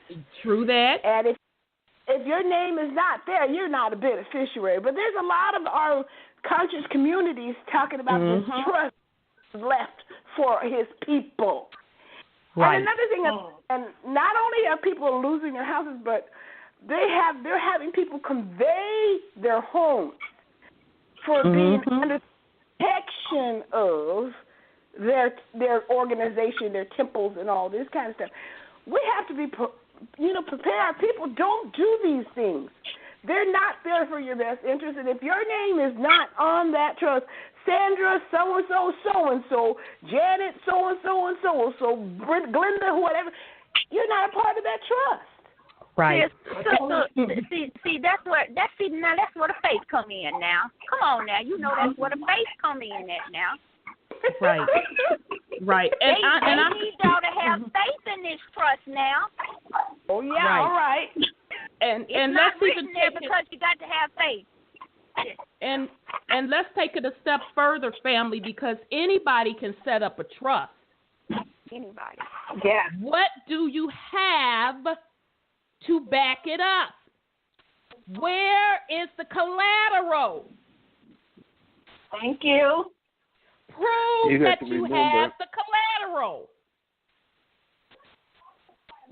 You got to remember, he gave that to the Pope to free everybody. Remember, he freed everybody. Okay. Yeah. Or it was Obama though that sold the portfolio. Remember though, because he bailed out the. Okay. But they have the charter and all that kind of stuff to do things. Exactly. But you have the trust. But you got to remember his claim though, because wasn't it King Charles or King somebody over there in Europe supposed to be his granddaddy or something, and they left him the land and but he had to use that money to pay for his Chinese army though. Yeah, that's true. I don't even remember that. That's true. Yeah. Yeah. Oh All I'm saying, people, I'm just saying these are the questions that people are not asking. These are situations they're not evaluating. So I might as well just throw it out there. Like this is how they look. This is how they sound. Like really. Okay. I totally agree. Have faith. Oh, okay. I totally agree. So just to be clear, stay with me. Don't leave me now. Just to be clear, why I do not mess with the fuckery. The trust is not real. You got two Melchizedek trusts running around, and nothing is backing any of them. Nobody can prove where there is monetary backing it, land that's backing it, any type of collateral that's backing it. But yet, wait a minute. Mm-hmm. Yeah, right, that's the Redeemer. But Rhonda, you have to remember, this is where the people come in at now. Remember, become a guest and keep us guessing when you might leave, if you shall leave. Oh yeah. You can't forget about that. It's just because you got to understand his zombies.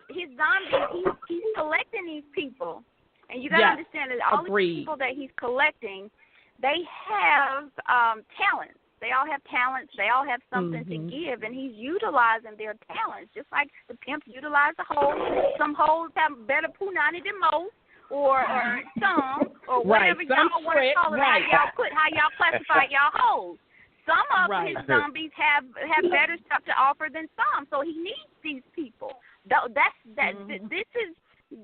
where his trust come in at. Remember, he was talking about an agreement between two people. The trust? Yeah, that's the trust he's talking about. Yeah. But he led y'all to believe that it was an actual trust. Booyah. He got you. Yeah, because it's not real, people. It's not real. It's not real. It's an illusion. Anybody has not been helped. Yes. People have been harmed by this man's lies. So that's just the bottom line, and he is a classic example. And he's not the only one. Now let's be clear.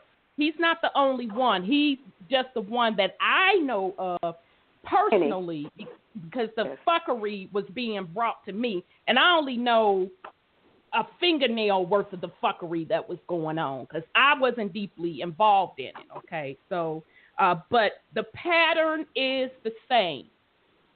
Offering the people something for nothing, telling the people that all things must go through them for stuff to happen.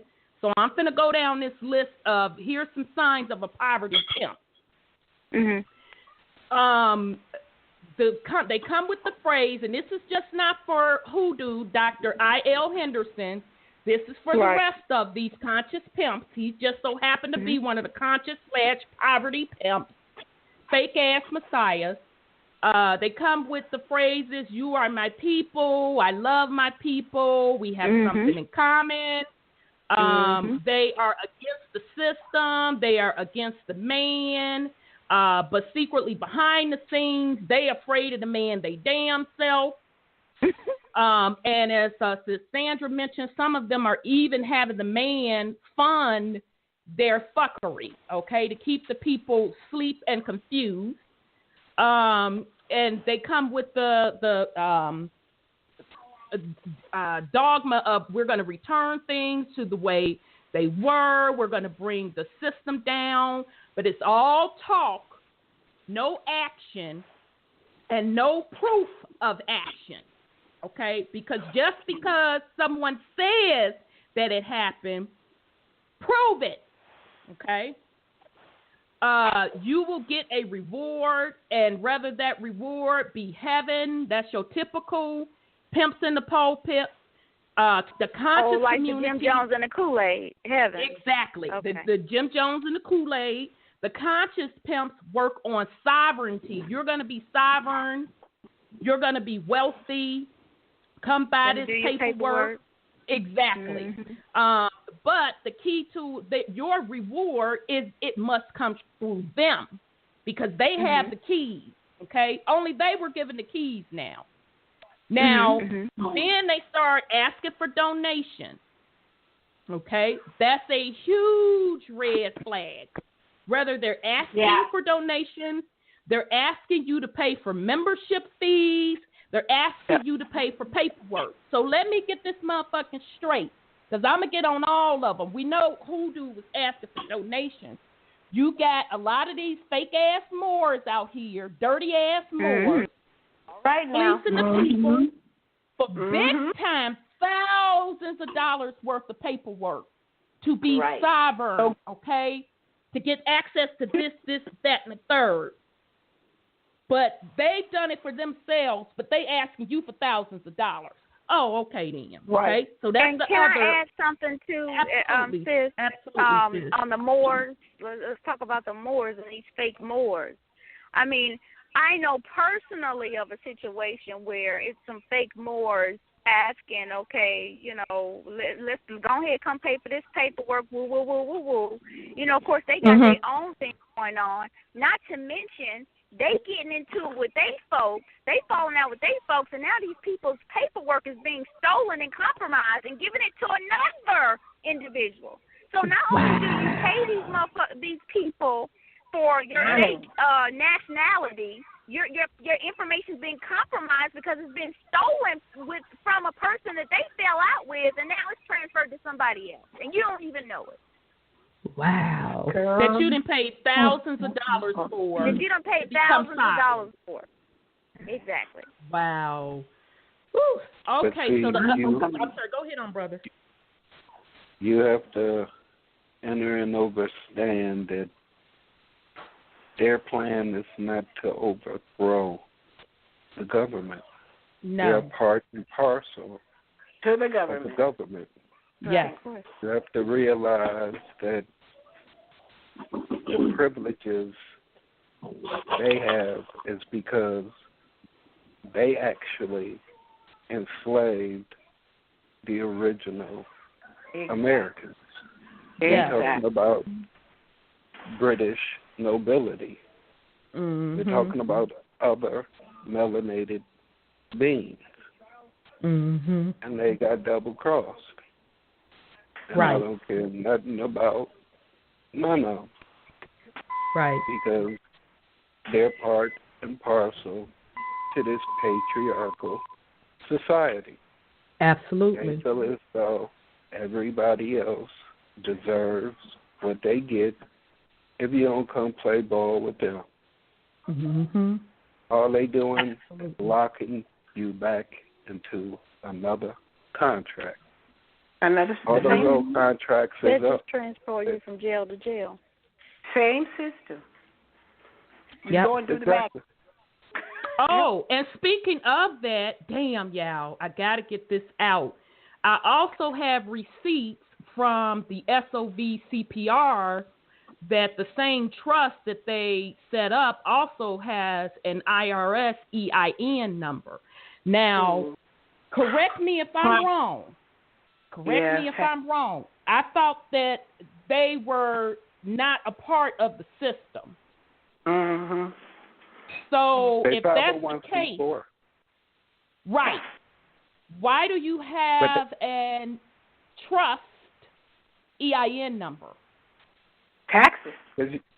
Exactly. Because you have to remember, he said the 501c4 already existed. It's just that people weren't using it in the capacity that, in the fraudulent way that he's using it. Right. Right, but this is the same person telling other people not to motherfucking file taxes. But in his defense, he does waiver from that. Sometimes he say file them, then he say file them, get what you supposed to get back. Then sometimes he say don't file them. But just to be clear, I have the receipt of the fake-ass trust, Melchizedek Trust, because they just spelled the name a little bit differently than what KG had set up, has a trust EIN number. And probably they're filing taxes every year. Now, I don't know this for sure. They're probably filing taxes every year, writing off the expenses from that fake-ass embassy that's being paid by the people's donation. Now, I don't have proof on the last part. I'm just doing some deductive conclusion because why the hell would you need an EIN number? Because he's tax exempt. Well, my understanding, he told his people that he had nowhere to lay his head, so why are you in the embassy with concubines? Sure did. Yeah, that I was told to lay his head. This is his father created everything. His father is Yah Allah. And he has no place to lay his head. I mean, none of the angels can't come lift him up and lay him on the clouds, all soft and cushy like. No, because they had to go to the grocery store to spend their food stamps. What you mean food stamps? I thought they were indexing they out of the system. No, right, from my understanding, he was convincing folks to get food stamps. But how you receiving food stamps when you out of the system? Am I missing something? You were indexed. When you were indexed, now y'all correct me if I'm wrong. When you were indexed, you were supposed to be out of the system no more than 30 days, right? That's what he said. Okay, so if you're out of the system, that means from the time that you got indexed, you go and try to get some damn food stamps, apply for a job with that SSN, because that's the mark of the beast, woo, this, that, and the third. You shouldn't be in the system, right? Come on, yeah, we've all heard Shelly try to almost fake like she's choking over a piece of gum when she's telling people that she's gonna it takes about 3 weeks to get you out of the system. Come on now. Yeah, I'm with you. I'm not playing with these folks no more. I ain't playing with these folks no more. Okay, well, I just want to make sure that I was not lying on anyone because you were supposed to be out of the system no more than 30 days, and I think I'm being generous with the 30 days. I think it was said sooner. 3 weeks. But yet, folks, 3 weeks. Okay, 3 weeks. But because, yet, folks, and you know, from my understanding, this particular individual passed away, you know, may he rest in peace, but, you know, Jonathan Hutchins was a good person that spread that word. I've seen he that went hard. Float around several times. He went hard for SOV CPR several times when he said, you know, that it would take 3 weeks to go ahead and get you out of the system. That's something that he promoted. So it had to be something that he heard directly from his boss. Okay, so if you were supposed to be out the system in 30 days, that means when you run a credit report, nothing should be there, right? Right. From my understanding. Okay, if you go apply for any new governmental assistance with the U.S. court on that SSN, nothing should be there, right? You're in the book of life. Right. Right. Ooh, let's not get on this book of life. You shouldn't be locked up, right? Because you're not in the system, right? And as a matter of fact, if you get locked up, use the paperwork or get with the Breath of Life team, and he'll come and fetch you. Am I making any of this up? No. Oh, I heard too. No. Okay.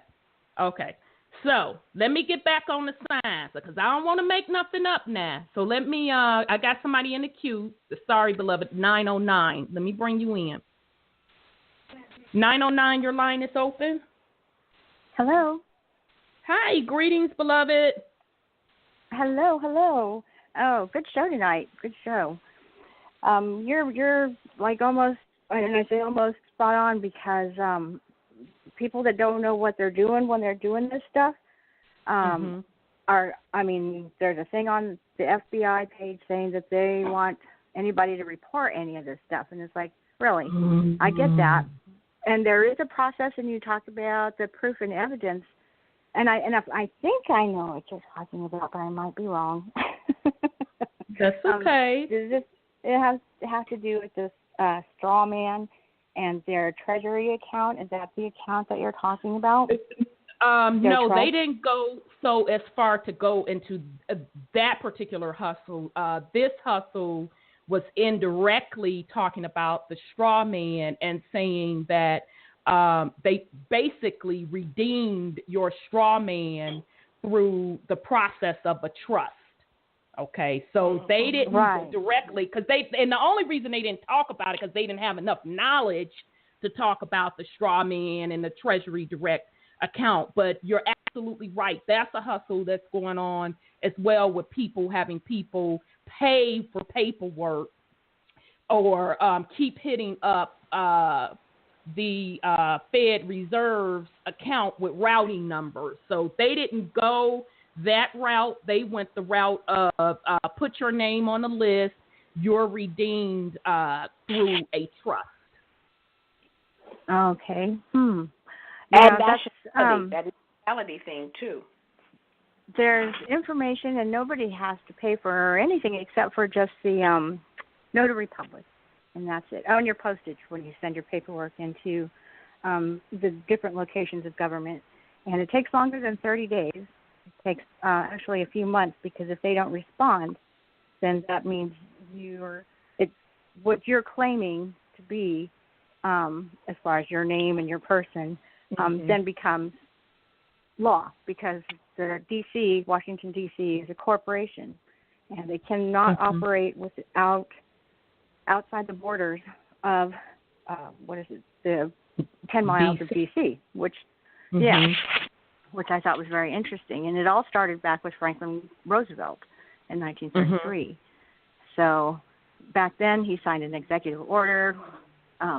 He declared that all persons are required to deliver on or before May 1st of 1933 their gold bullion, gold certificates, and whatever else that they had in gold to the Federal Reserve. And if you didn't, then you were going to have to pay a $10,000 fine and be put in prison.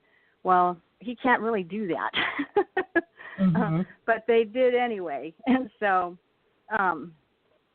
what ended up happening with that was the order issued by Roosevelt was undisciplined and an act of treason.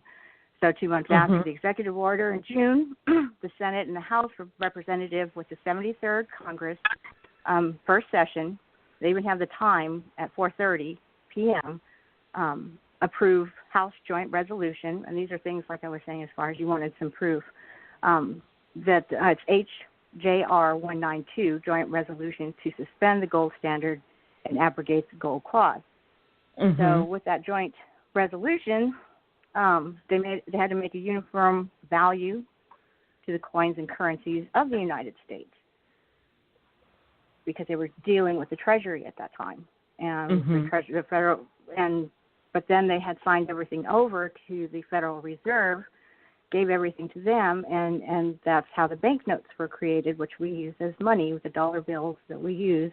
On there it says Federal Reserve note, which is very interesting. And the whole birth certificate thing, on the back side of your birth certificate, there's a phone number, and you can call that phone number and ask them what's this phone number for. They'll be reluctant to answer at first, but then they'll eventually answer as far as if you persist. You don't have to get nasty about it, but just persist as far as I heard it was tied to something having to do with I don't know, banks. I just thought it was odd, so I just thought I'd call this number. Why this number was on the back, because it's really tiny, very, very tiny. It's your Social Security number that's actually tied to this TAD. It's called Treasury Direct Account. That's a TAD, or TDA, I'm sorry. And that, you'll have a number. If you look on the back of your Social Security number, there's a number on the back of it, and it usually begins with a letter. And that letter assigns you to a category of commerce. So you're not industry, and you're not whatever other parts of commerce that they have, but you are a form of commerce in that you're not a person. That's where your straw man comes in. We're held responsible for all the debt that as a public, and that's where we get our debt for the United States. Because we have a deficit, and the deficit deals with trade, and the debt actually deals with what we each owe personally, bank loans and credit cards and all that, but they lump it all together. And so you're paying for me and I'm paying for you and we're paying for somebody next door, and rather than just you taking care of you and me taking care of me. It's almost we're paying double because we're paying the credit card and banks, and then they have that money. And so that's done with the Federal Reserve, and so that's where that money is from. But that money is also coming from us, so it is our money, but it's being charged against us, and you can't access it for purchases. You can, as you were saying earlier, as far as charge-off, setting it off, setting the debt off. You can set debt off or charge off. If you have school loans or whatever, you can charge that off as far as it's covered. But as far as purchasing anything, you can't do that because it's money that's been placed there against the debt as a whole of the United States. And so that's why they had placed $1 million for each of us. And if you're a couple, that's where the taxes come in because of the commerce. It would be $500,000 if you file separately.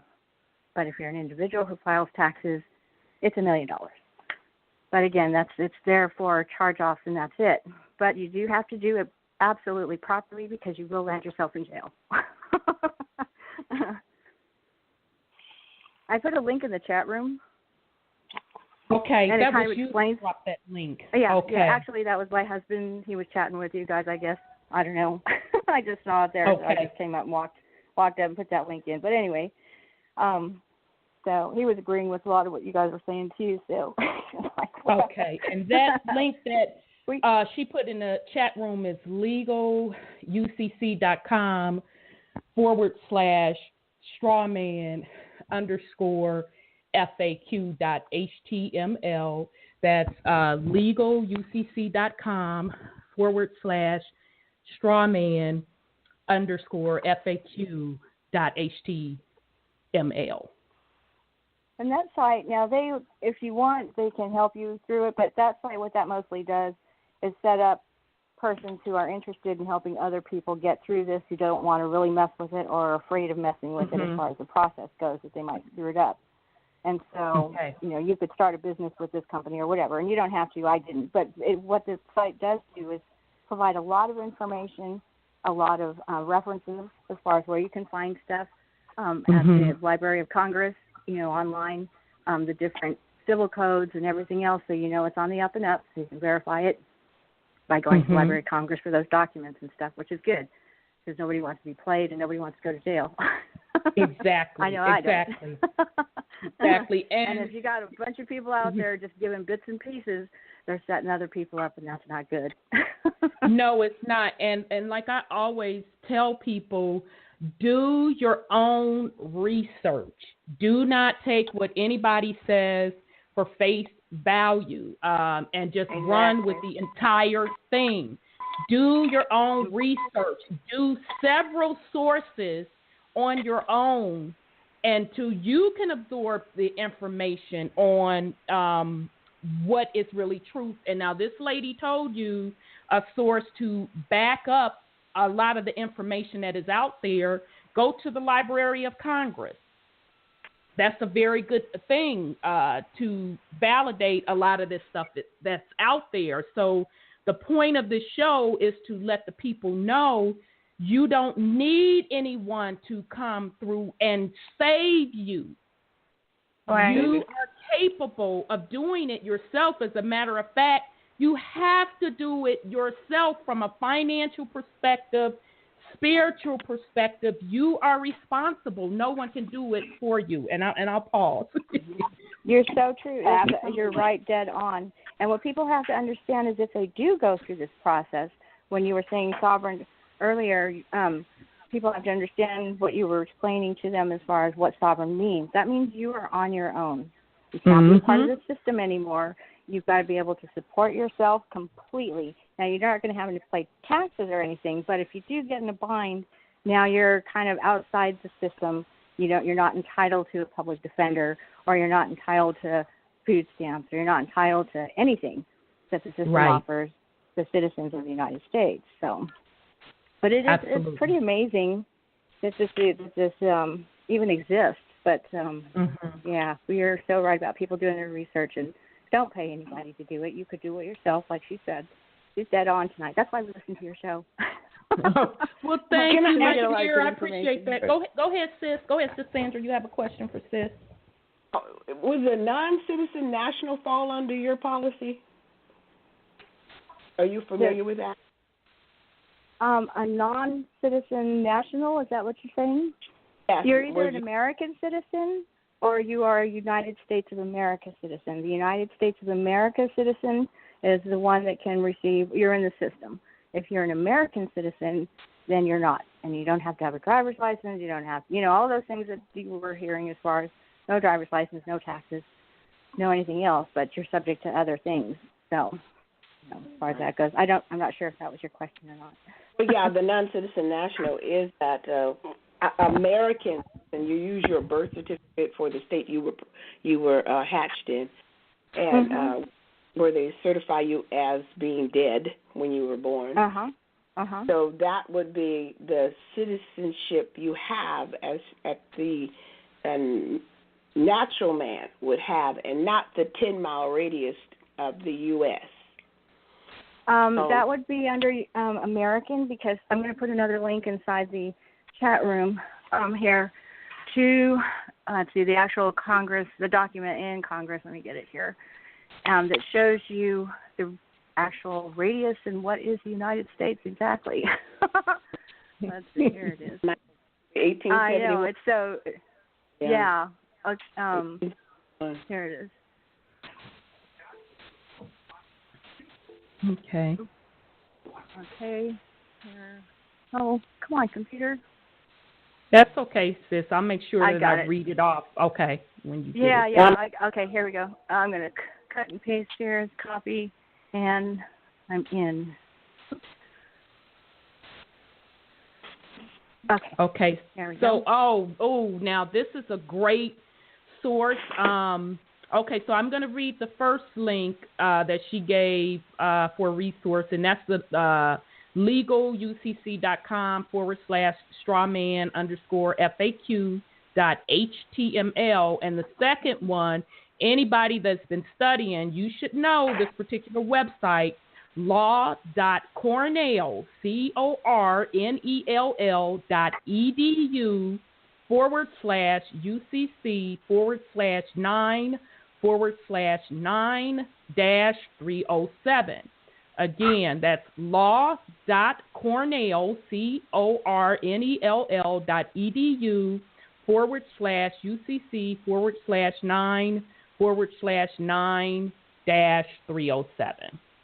Okay, so thank you, sis, for coming in, giving the family that information. And as always, family, it's up to you to do your own study and research and use your own discernment. Nobody can do these things for you. Okay? So thanks again, sis. I appreciate that. Absolutely, absolutely. You want to go down to H, where it says United States. Where is that located? It says in the District of Columbia. It doesn't say anything about the other 49 states. It says in the District of Columbia. And you match that up with the Constitution as far as where the United States is or what the United States is, and it says corporation. Yeah. They changed it, but they can't go farther than a 10-mile radius. But I was blown away when I read that. I just started researching this a year ago myself, so I'm still new to it all. I don't know it all, but I'm learning, and it's scary. Thank you for taking my call. You're welcome, sis. Peace and love. Thank you. Bye-bye. Thank you. Hey, Rhonda. Go ahead on, Brother Wendell. I came across some information here last month sometime. I talked to a brother I've been knowing his family for a long time, and one of his sisters works for the Internal Revenue Service. And they had given her notice that they were shutting down for quote-unquote budgetary reasons December 15th. What, this year? This year? Yeah, so all that paperwork and shit. Let's do that. there's a whole lot of funky stuff going on, and I wouldn't doubt it. I wouldn't doubt it because we know that the corporation has been bankrupt since that was on there since 1933, and who's to say it's probably they a margin call on the stuff because remember they kept kicking the can down the road, raising the debt ceiling. So it wouldn't surprise me. Exactly right. So keep your eyes peeled because there's a whole lot of stuff going on, and you have to be up on all of it. You do. Mm-hmm. You have to do your research. Hey, remember that. And I'm telling you, when the dust settles, if it does settle, Karma is gonna have a field day. Oh yeah, absolutely. And let's be clear to all of the conscious fake pimps, poverty pimps, and that's including Hoodoo, I.L. Henderson. They don't have shit to do with that. They don't have shit to do with any of these departments being shut down, any of the debt ceiling being raised, none of that. They have nothing to do with it.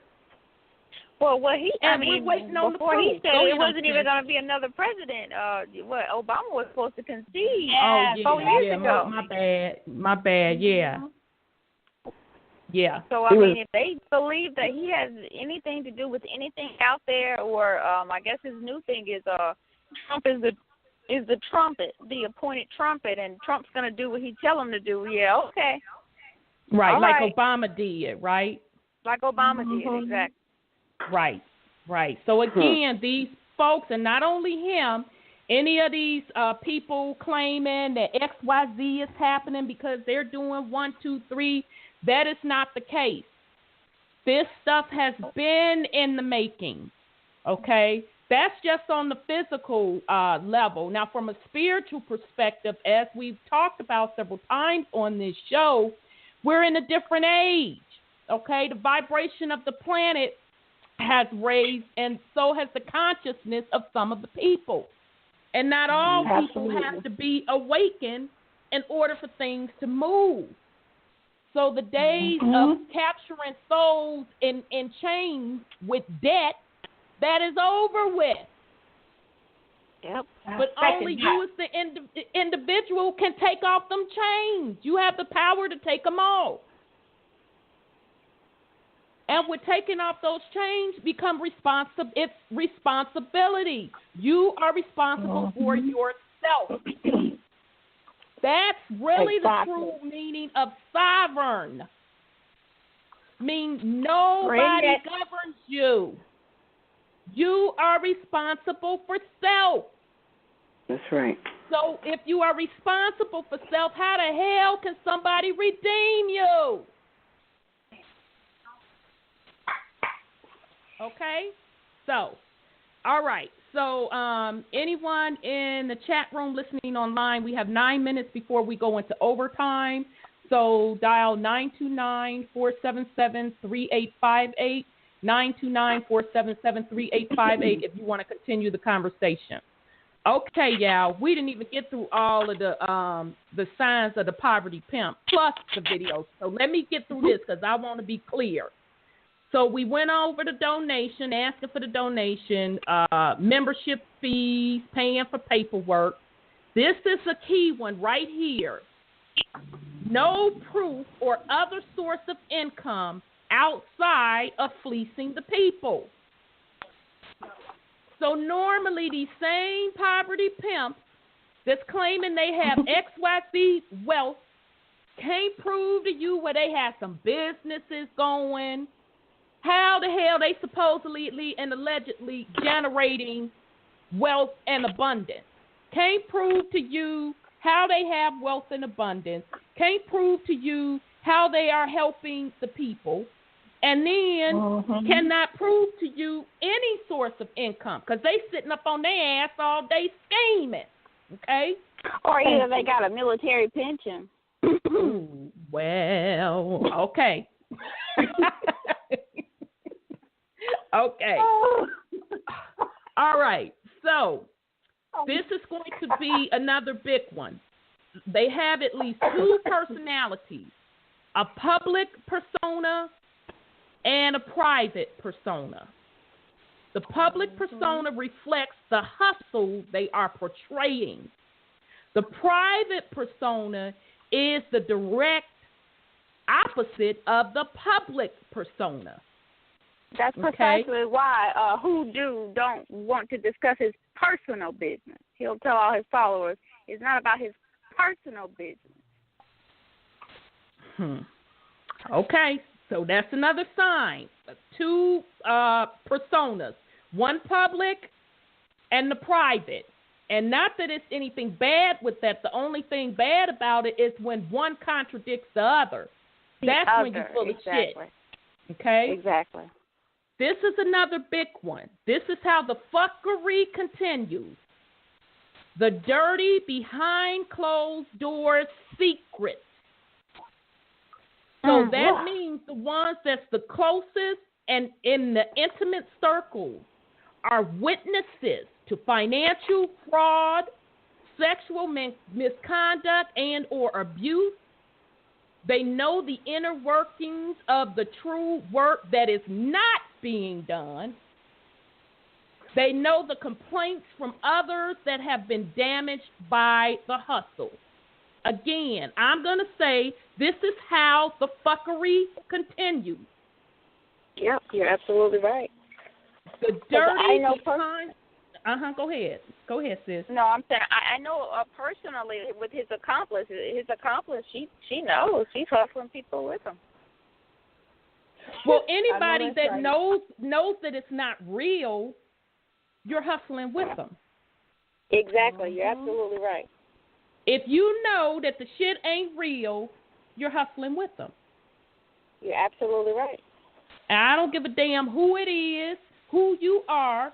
If you know the shit ain't real, you are a part of the hustle. Okay? And that's how the fuckery don't think you're continues. Gonna slide by. No, you're not going to slide by. You're not going to slide by. Okay. The other sign is, and this is a big one with all of the poverty pimp / conscious pimp, the abuse of women. And so that's the mentality of the polygamy, the multiple wives syndrome. And I found it to be two categories.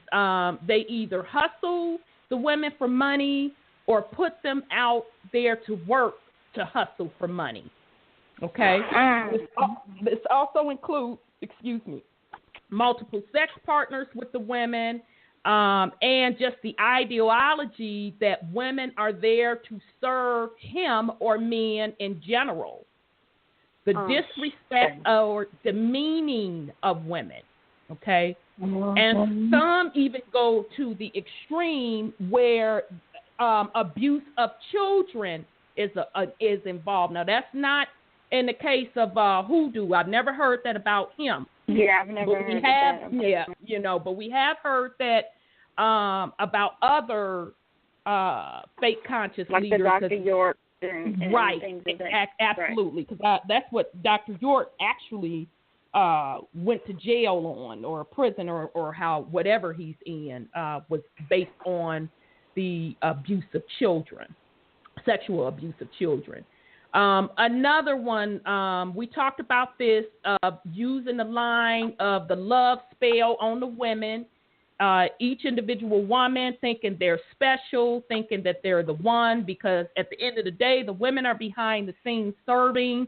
They are the worker bees. They are either bringing in more people or behind the scenes hustling up the donations or giving up their own financial means, and more importantly, giving up their lives. Exactly. That precious energy, their soul to this individual, because that's how much they believe in this person. Other signs of poverty pimps is that they are spiritual energy vampires. They are predators. Okay? You're absolutely right. The other sign of a poverty pimp / conscious pimp, they have changed up their hustle several times.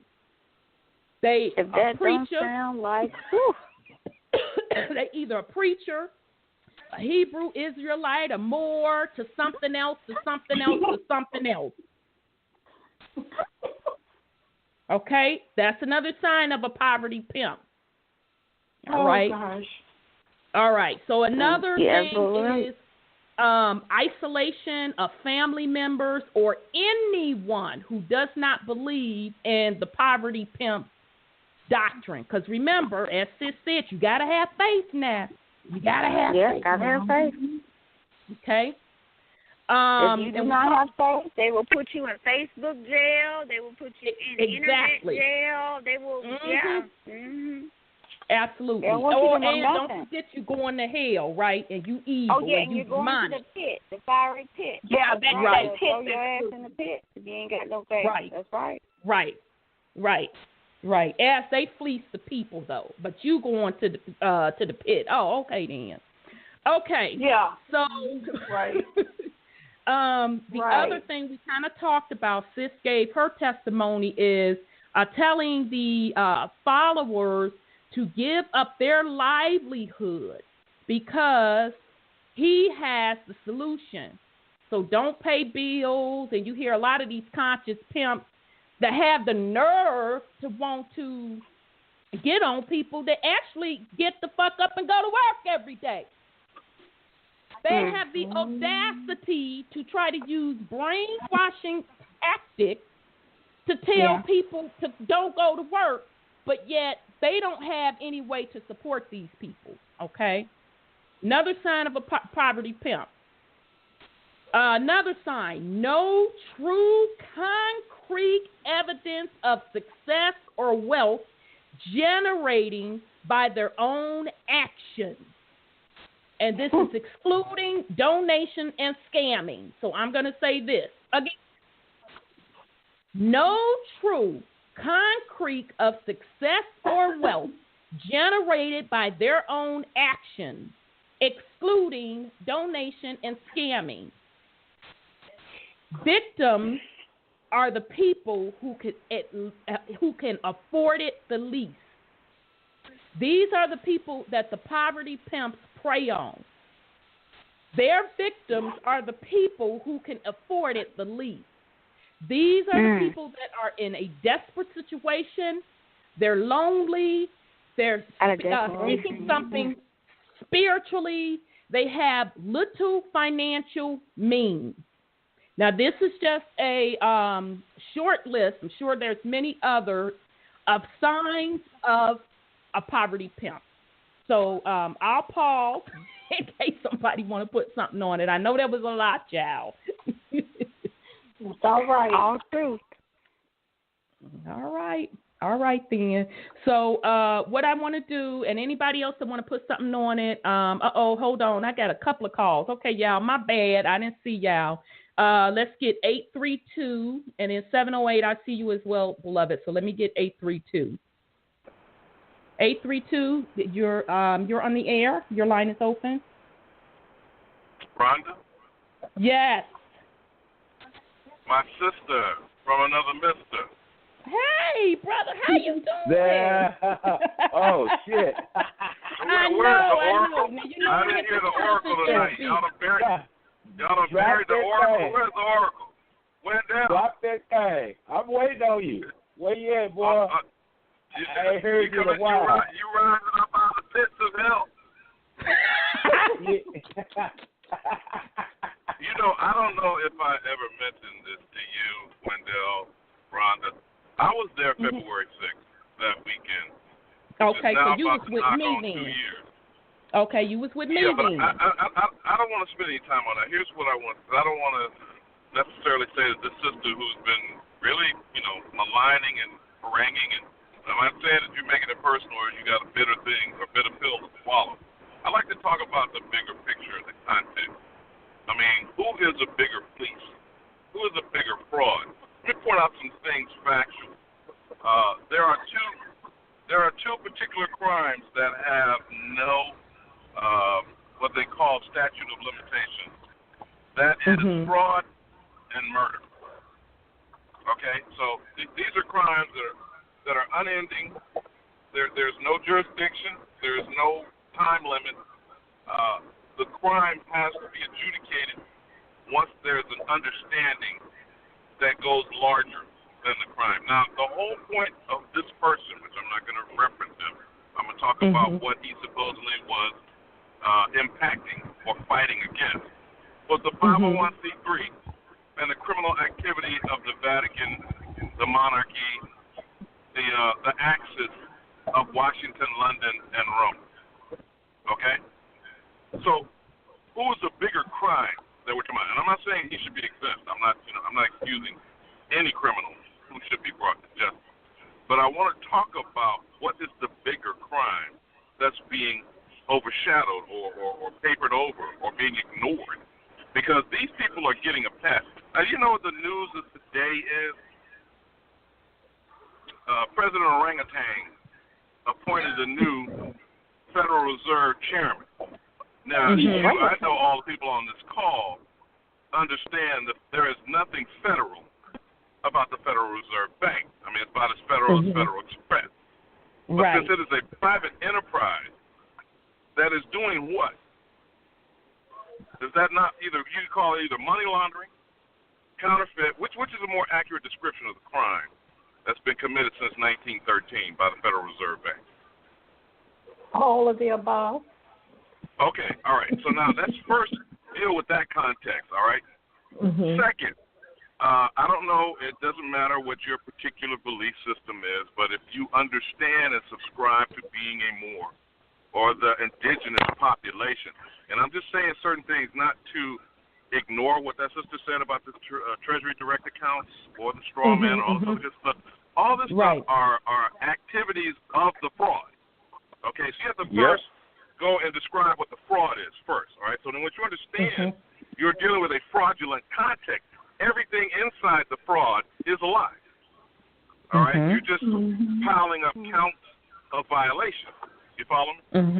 I'm following you. When the prophet, when established, the only trust that is authorized from the Sultan of Morocco or the northwest part of the Al-Maghreb or the Amexum, which I believe another individual claims he has a covenant. What prophet are you speaking of? Prophet Noble Drew Ali is what I'm saying, because he is the only one that has done something lawful. I am talking about the difference between lawful and legal. Okay? All of what we are combating is legal, even when it's illegal. It's in a legal construct because it's dealing with contracts. That sister that came in with the little brief information, and I appreciate what she's saying about the Library of Congress and about the UCC and all this other stuff. See, people first, again, are not dealing with the premise. When you start an argument with a false premise, all of what you're debating is a lie. I don't care how forcefully or vociferous you are with your argument, you are starting from fraud. You follow me? See, and this is what's not being addressed in this conversation. We are inside a fraudulent context. That's first. Second, these people have no claim. These are the Caucasoid European demons, I'm being specific about, who are professing to be the authority on foreign soil. Number one, they are aliens. They are immigrants. They are sons and daughters, 7, 10 generations. I don't care how many that may have been born. They immigrated here. In other words, you came from somewhere. I don't care where you came from. But when the orange one wants to build a wall, and please do it. I don't care whether you use Mexican labor or everybody else you've been using fraudulently and building your hotels and every other things of your empire. Use them, build it, and when it's built, you and your kind need to be the first ones on the other side of that wall. And we will start discussing whether or not you foreigners can come in my house. Okay? That's the first thing we got to start talking intelligently on why we're in the predicament that we are in. Number one, It is not American citizenship. There's no such thing. Citizenship is to become a member of a nation, all right? You are a sovereign by birth. Is that not correct, my sister? Yes, it That is. is not something that can be bestowed upon you, and it cannot be taken away from you. Mm-hmm. But I believe citizenship can it not? Yes. Mm-hmm. All right. So a United States citizen is a participant in a corporate scheme. Mm-hmm. And you then agree to be such. That does not eradicate your sovereign status or your birthright. What you are doing, you are willingly suppressing it. You're not doing away with it. You're not removing it unless you actually are dead. And even as a corpse, you are now returned to the land that you suppose most of these belief systems believe we were of the clay and of the land, correct? Mm-hmm. So when you're talking sovereignty, you're talking about status tied to the land. These are things that we need to start having intelligent discussions about before we go arguing with these people over a corporate fraud. And ultimately, those who still are in their ignorance, basking heavily in their ignorance, is that these people were extended a contract to exist on our land that we call the United States Constitution. The Constitution does not give me rights. It enumerates what I have by birth. Right. It does not grant them to me. It does not take them away. The only thing that the Constitution is to do is to prevent corporations and government from impinging on what is my birthright. This is the type of ignorant behavior that is fostered amongst melanated people. And I'm very specific about this because I am sick and tired of hearing all of this distractionary discussion about some Caucasoid demons who don't even have a homeland. If you want to be factual, they can't even lay claim to being from Europe. So if they want to call themselves, I don't care what they want to call themselves, Scottish American, Italian American, German American, Russian American. If you want to go there, please do, and remove the American from your name, because you are not that. You are a U.S. corporate citizen, which is from the 14th Amendment that was used on our ancestors to so-called take them out of chattel slavery and put them into voluntary slavery. You understand? Because it's very specific in the 13th Amendment. It says involuntary servitude shall not exist except. When you hear the word except, does that not do away with the rest of the sentence preceding it? Because the exception is when you are duly convicted of a jury of your peers. Can you explain to me when any more African or melanated person on this place we call the United States of America has been duly convicted by a jury of their peers? Can you tell me when? And as we are being the most incarcerated on planet Earth, are we not in involuntary servitude? I can't argue with you. You're correct. But this is what irks me about listening to the idiotic conversation of so-called Moors, African Americans, Negroes, black, colored, Balalian, Mugu, Goop, Godpan. What are we going to be next week, next month, next year? Yeah. Right. Listening to people who are frauds. First and foremost, they are fraudulent. Yeah. And we are giving them authority. We are sanctioning their behavior. We are the only authentic, original beings. And you have gone through this with many shows in the past few months, Rhonda, whether it's an energy being, whether it's melanin, whether it's, who was the first, who was the original. All these things are very simple, factual things that can be confirmed, disputed, authenticated, or denied, right?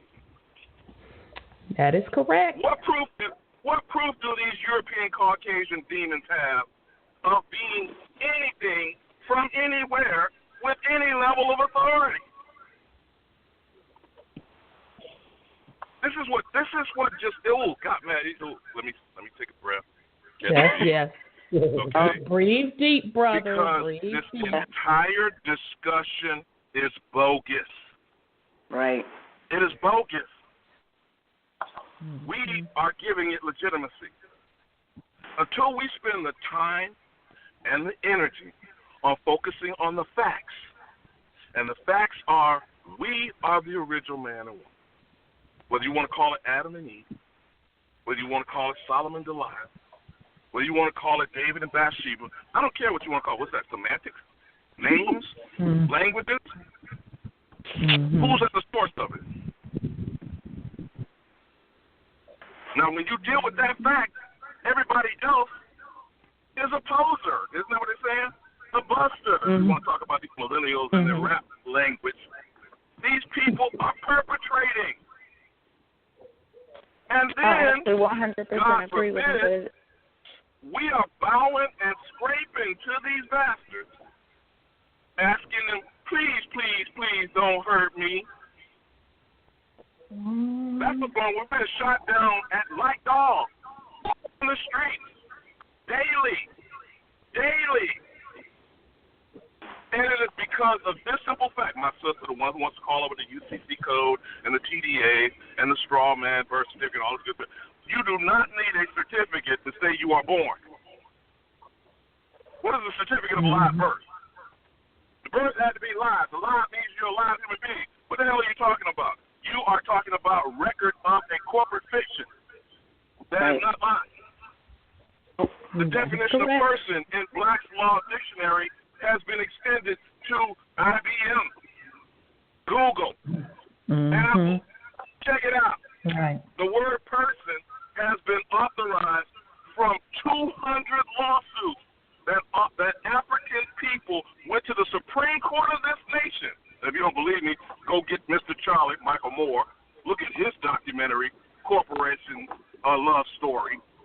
How all 200 of those verdicts turned down the personhood of the indigenous people and then authorized corporations as having personhood. This is the kind of fraud that we are combating daily. And the fact that we're giving it any level of legitimacy, we're the fools. So yes, Hindu I.L. Henderson can line up behind any other person who's bending you over, drawing raw dog, no condom, up your rectum, because it's already being greased. So I am never fooled by who is the puppet and who is the puppeteer. Who is the slave master and who is still enslaved. Now remember this in parting. You cannot make a slave out of a human being. You can enslave. You can kidnap live persons. Okay? Since these demons are created by us, though we don't want to understand that, and to some degree we are culpable, but that does not make me responsible. There's a very specific difference between culpability and responsibility. But if they are of me, they are from me, I would question that level of humanity, because I'm not going to play the game that they did with white supremacy on me saying I'm subhuman. So I won't go there. But I will say they are possibly non-human, if not inhuman, because they damn show inhumane. Okay? When you lift a dog up over a human being, that means, obviously, you in the company that you keep. So that's not me talking about you. That's you licking your dog in the mouth. Okay? So when we continue to equate ourselves on the level of these beasts, that's the choice you make. But don't excuse that you locking yourself underneath a Caucasoid European beast, and they tell you about themselves every day. If you want to look at the latest chapter, watch Game of Thrones. Okay? Oh. And if you don't believe that, then go get one war. I mean, here's the people who claim it from Europe. They got one historical war that was 100 years war. And every et cetera, fill in the blank. But their whole history is only warfare and bloodshed. Is that not correct? This ain't nothing I'm saying. This is what they say. Right? Mm-hmm. So when we keep equating ourselves with some demonic beasts who are barely human, only because of what little bit of genetic material they have from us creating them, and then we're going to go and turn around and expect a lawbreaker, a criminal, and by the way, the word Christian in Latin means criminal, or Cretan from French, which means monster, okay? Right. You're going to then go and be shot for their monstrosity behavior, shot that they are outlaws, shot that they are lawbreakers, and then you're going to have the nerve to say you should be upholding the law? Remember, these people are only dealing with what is legal, not lawful. And I yield. All right then, brother. Woo. Okay, well, you didn't set up and said a mouthful. I know. Jumping. I'm going to go to 708 because 708 has been holding for quite some time. So let me bring on 708 because I know we're going to get cut off in a few. Okay. 708, you're on the air. Peace, love, and blessings. May the universal prime creator bless the entire panel and bless each and every call, either they called in or listened. Just peace, love, and high frequency and vibration. Thank you. Thank you for putting me on hold. That brother was just awesome, along with all the other guests and callers. Wow, well, peace and love to you, sis. I just wanted to say that, remember, it is mind over matter. We're entering a time on our beloved planet that our earth is changing. It's changing to a higher frequency. You talked about that often. This is my second time listening to you, by the way. I heard from a great friend, and she said, check them out. And you give me a great honor and privilege and pleasure to speak to the entire universe. Thank you for that. But we're just changing. Mine, sis. We're just changing. It's frequency, it's vibration, it's energy. People, and maybe in the conscious world, they may be nervous. They may be uncomfortable because it's changing. This earth is changing. And every decision, things that we have seen and unseen, it's just changing. And we got to be ready. That's why other races is nervous about November 4th through the 6th.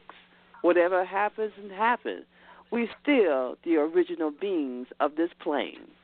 And there's original people on other planes that's watching to see what we're going to do. The choices are up to each and every one of us. That's right. Be at peace, release the nervousness, the fear, and decide and go inside, as Dr. Blair taught me, to go inside and seek your answers. Thank you. Right. Peace, love, and high frequency and vibration. Peace and love and high frequency to you, sis. Thank you, beloved. Wow. Okay. Thank you so much for that, sis. And, yes, I do want to say, again, and thank you, brother, for coming in, putting something on it.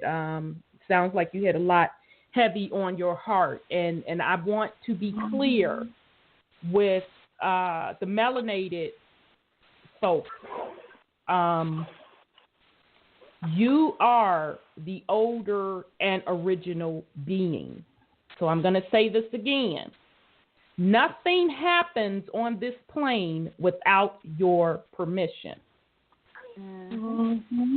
We are in the state that we are in today because we allowed it to happen.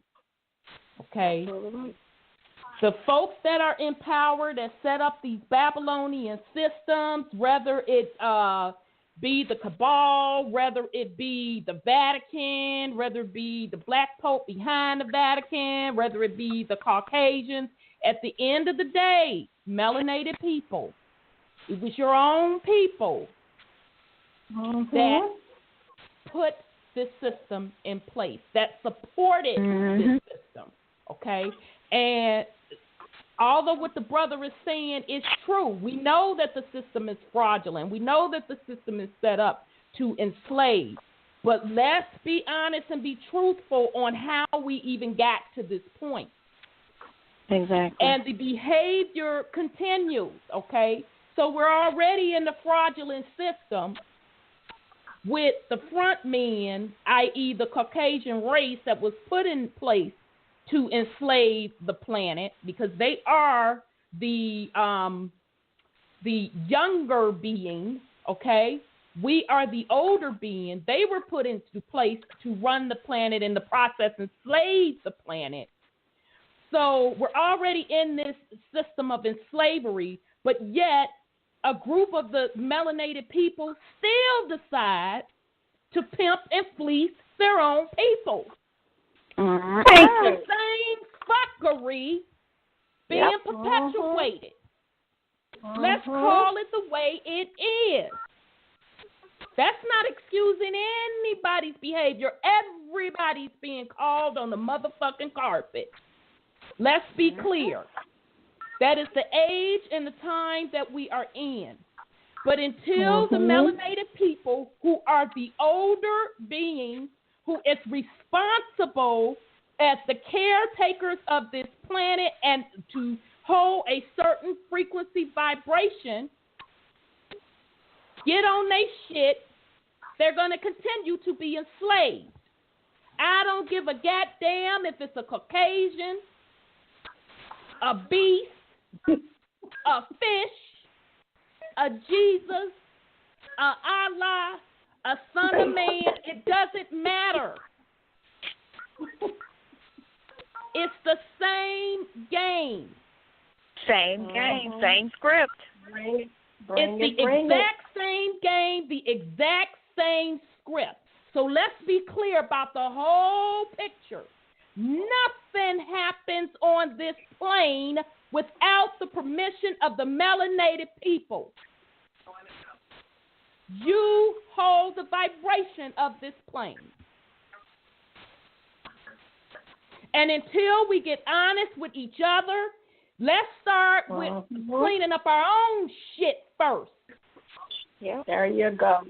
We shouldn't even allow this shit to happen where somebody is fleecing our people. Thank you. This shit shouldn't even be going on.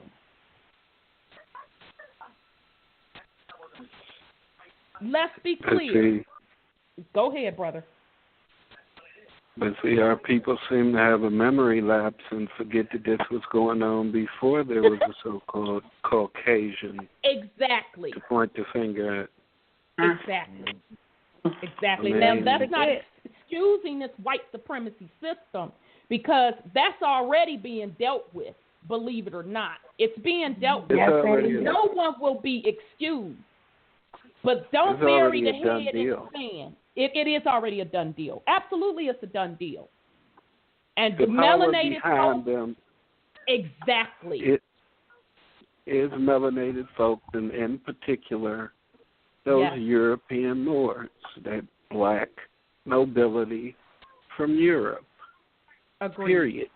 Because King James is the one who mandated that version of the Bible be what we're taught and trained with. In this country only. Yeah, and then he also put out his book of demonology for, to teach our dark occult secrets to the Europeans so that they would learn how to rule over us while teaching us to fear, quote unquote, darkness. Exactly. Bring it. Exactly, because if we are the older beings and this is our land, you mean to tell me that we've been here for millions, if not billions of years, and a group of folks show up on the planet and they just jump up and motherfucking start ruling? You're not going to convince me of that. They had to be taught. So if we're going to tell it, we're going to tell it all. And the fuckery, it stops. No longer on the plane will we allow the pimping and the fleecing of the people. That's right. You will be called out. You will be dealt with. Here. So, okay, so I know we probably only got like 3 little minutes. I'm not sure when they going to cut us off, so I'm trying to see where I want to go with this. Did anybody else have anything they wanted to put on it? This was beautiful. Cash in it. Cash in it. Yes. Because all the ones that karma's looking for, you need to catch your nets and have them waiting right there for the date. Absolutely. Absolutely. Absolutely. I would like to say that also we got conscious hoes too who are actually pimps. Absolutely. Yep. Absolutely. Yep. I mean, just because a woman appears to be subservient to a man, she doing that to boost his ego. She getting him to put his ass out there on the line. And that is true too. And when the shit hit the fan, he the one under the chopping block, and she can play victim. Oh, he had me mesmerized too, and this, that, and other. I was horrified, and the whole time it was her plan. Right. Because I mean, considering we came from the woman, I just don't see how we took over from y'all without some women helping. Participating. Absolutely. Yeah. Absolutely. Absolutely. Of course. Somebody had to switch sides. Totally agree. And you hoes being called out too. You hoes that know all the y'all shit hoes is been fake. called out. You know the shit is fake, and you recruiting new people. Yeah. Your ass is getting called on the motherfucking carpet too. We coming for you. Don't think you can hide. We coming for you. We see you who the fuck you are. Exactly. If you are participating in the fraud, you have knowledge of the fraud, you continue with it, you sit motherfucking silent. That's it. You are guilty, and we coming for you. You're just as motherfucking guilty. This shit is done. It's a dead deal. We're not going through this bullshit no more. It's and accountability time. The ancestors are applauding you, honey.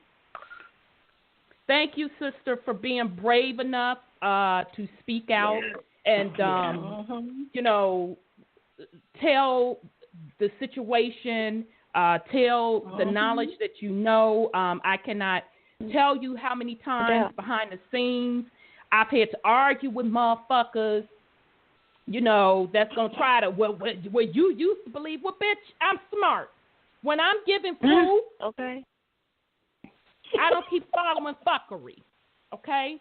I cannot tell you how many people upset, talking shit behind the scenes, but yet I'm on this motherfucking air every motherfucking Thursday. They free to get in this motherfucking queue. That's talk about it. They free a position that doesn't exist, so that's why they're going hard. Like I said, that's the whole the whole pimp mentality. The pimp's objective is to make the hoe feel special, make the hoe feel like she's the only one. So that's why they'll go hard. Go ahead. Psychological games. Exactly. But at the end of the day, he knows the shit is not real, because if you're on the inner circle and you know that donations are being coming in from other people, and that's used to pay bills, and you on motherfucking food stamps, whatever the case may be, you know the shit ain't real. So you in it on either a love tip or you in it on some fake shit that this person had promised you. So you're just as guilty. Right. Just as guilty. I would agree. Right. I would agree. So we see the shit for what it is. So I'm not sure how long we have. I do have another video I want to play for you all, and we're probably going to wind up ending with this, but we'll come back next week, and I'm going to split the show next week because the show next week is called The Gods Must Be Fed. So we'll split that show with finishing up this show. So I will probably rock out with this last clip, and it's called The Psychological and Spiritual Sexual Predators. And this is from a YouTube channel called Shinpei Taneta. So let me find that. We'll probably rock out with this. And I do want to thank all of the panel tonight. And sis, thank you again for coming on, being honest. You're the only one to be, well, both of you, for coming on, being honest. You're the only two that was brave enough publicly to step up and tell the truth. And again, anybody that's disputing what I'm personally saying, I can't speak for these two sisters. You disputing what the fuck I personally said? Well, like I said, I mean, like I mentioned earlier in your show, I mean, they can copy, paste, record, refer, whatever. Bring him to me. He's the son of man. He claims to be the son of man. He knows exactly who I am. He knows my voice by heart. So, yeah, bring your master. Bring your master. Tell him to open up the queue. Bring your master. See what he says. See if he's bold enough to tell you the truth at that point. I welcome it. No, he told them to ignore. He told them to ignore you. He already knew that you was going to say that. He already knew that you was going to say that before you said that. Just when you said that, he knew that you was going to say that. Oh, okay. Yeah, that's right. Okay, well, they free to come and get in my motherfucking queue. You know, my shit is open every Thursday unless I have to take a break for whatever the reason. You know, y'all know, they know how to reach me. Some of you have my motherfucking phone number. You know how to get at me. You want to dispute anything I have to say. So I do want to thank each and every one of you. We're going to probably rock out with this video. I wanted you all to hear it, called Psychological and Spiritual Sexual Predators. And so we will be back next week to conclude this and also do a show on The Gods Must Be Fed. So thank you to everyone that participated tonight. Even a sister with the UCC information, the brother bringing the information he brought tonight, and the first-time caller, sis. Thank you. And a special thanks to the two sisters that stepped forward to give their story as well. I truly appreciate it. So here we go, family. Blog Talk Radio.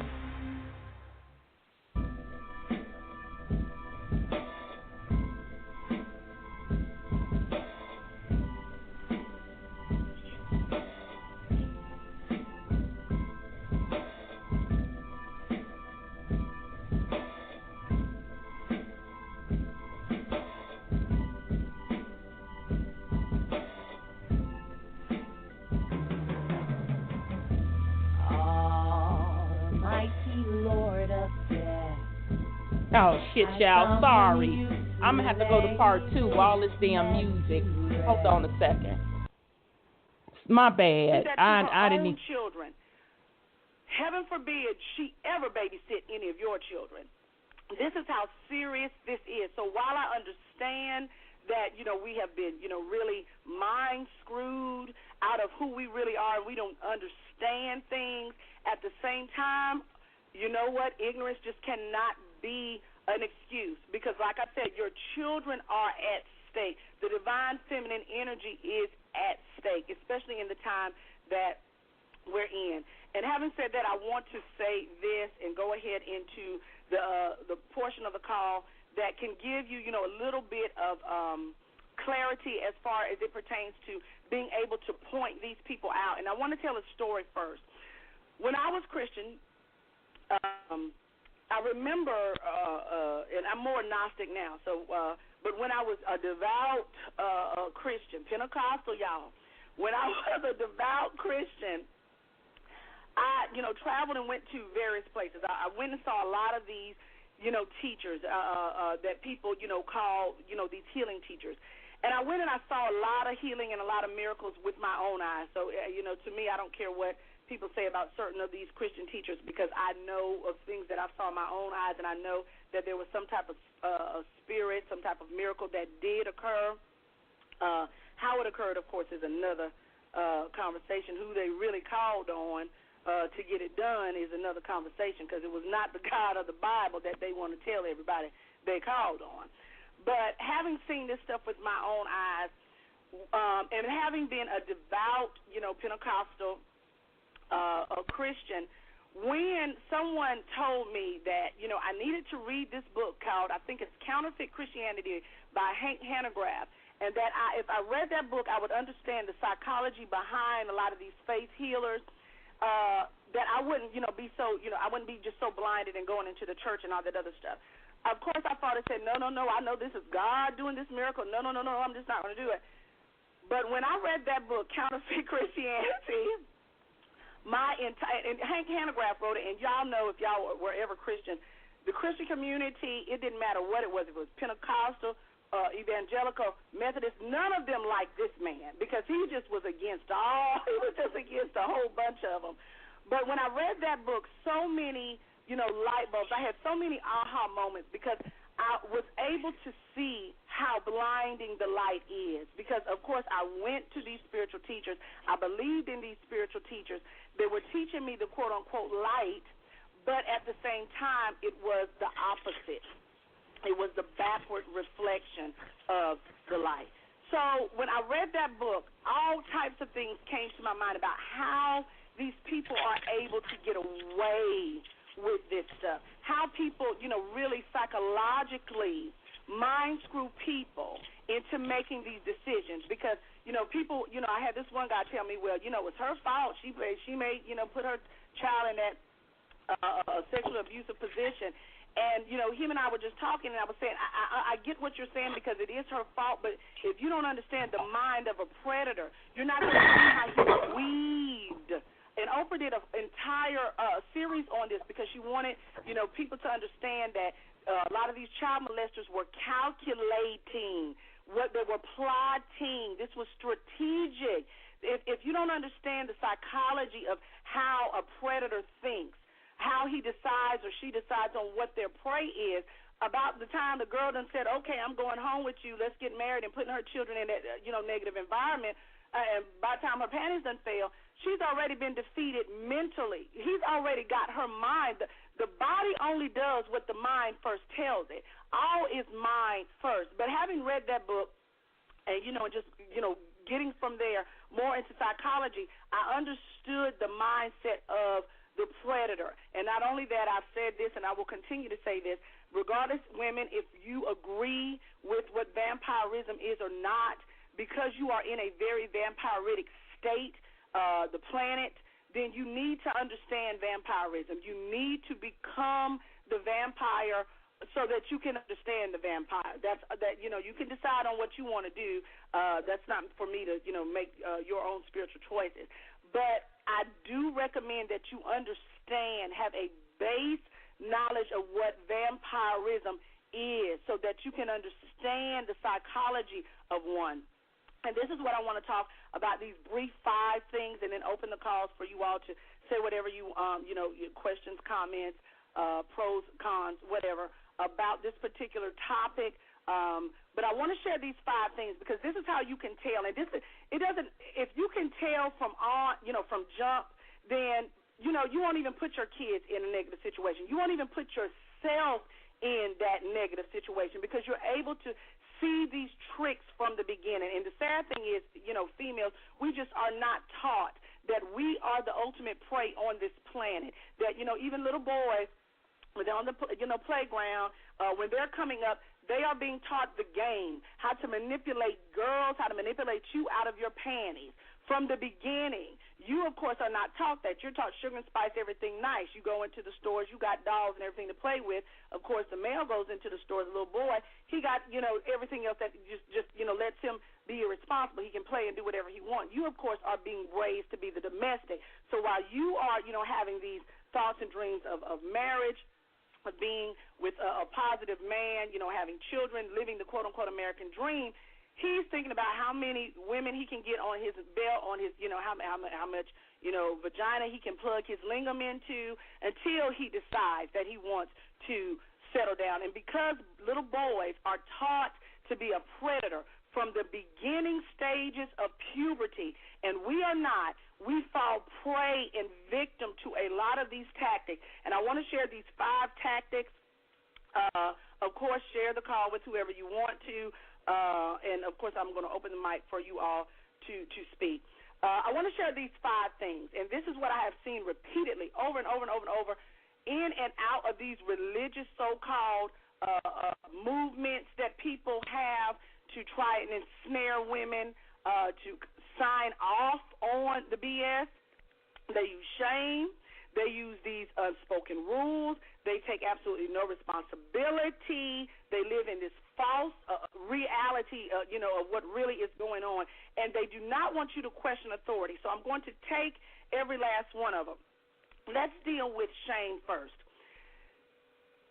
Every time you say something against, and this is how you can tell whoever you are talking to, they're going to turn the conversation. If you meet someone and, y'all just have, casual conversation, y'all having drinks or whatever it is, and you say something to him, and he, automatically says, well, no, that's not right, and, because you think like that, especially if you, say something about something that you don't agree with. Well, no, that doesn't sound right. I mean, really, I think you kind of sounding like you a part of the Matrix. It sounds to me that, you a part of this system. And, your mind ain't elevated high enough. So, you really need to get with me so that, your mind can be elevated. And when you tell him, no, this is me, this is how I think I'm standing on my own, they want to use fear, shaming tactics, want to make you feel guilty about having a voice. That is the first thing, ladies. Fear, intimidation, shame, the energy of guilt is always there, written somewhere in the conversation. He's always going to, put it back to something being wrong with you. Not him, but something is going to be wrong with you. So anytime you are in any conversation and you're feeling a little shameful, you feel intimidated about how he's speaking to you, you feel that, that vibration of fear. It's not the vibration of love, serenity and peacefulness and kindness and joy and happiness. When you feel that in the first conversation, mark his behind off the list, please. Just click up, and I wouldn't care if it's female, exit them off of the list. You are dealing with a spiritual predator. A spiritual predator, more than likely, later on you go down the line, it'll probably manifest as a spiritual sexual predator. But make sure that anytime you are feeling those energies of fear, guilt, of shame, that if that person is making you feel that, that's not somebody you want to invite into your circle. That's someone that needs to stay outside of the circle. Mark that person off. The next thing, they take absolutely no responsibility for their life whatsoever. And I see this a lot in some of these so-called communities that, especially them conscious ones. Guess what? Everything is the white man's fault. I don't have a job because of this. I can't do this because of this. They take absolutely no responsibility for their life. Someone else is always the fault. And since someone else is always the fault and they get to deflect responsibility, then guess what? He needs you.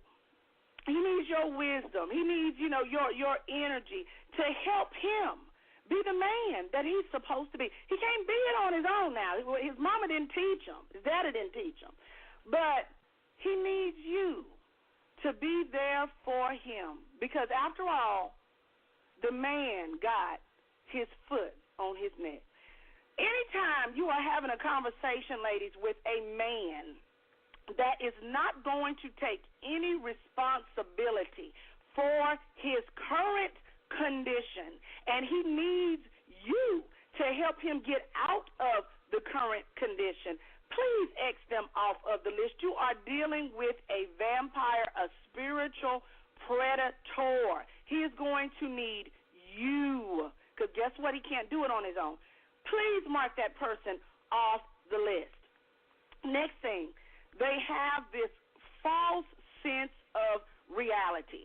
I wouldn't care if it is the Christians believing in the rapture, if it is these fanatics that believe in, of course, this police state that is coming on, if it is, the people that are saying, well, they want us to take all these vaccines, and sooner or later they're going to shut everything down, and we're not going to be able to buy nothing. If you don't know how to live off the land, then you're going to be, we're just going to be in a bad situation. But guess what? I got a solution.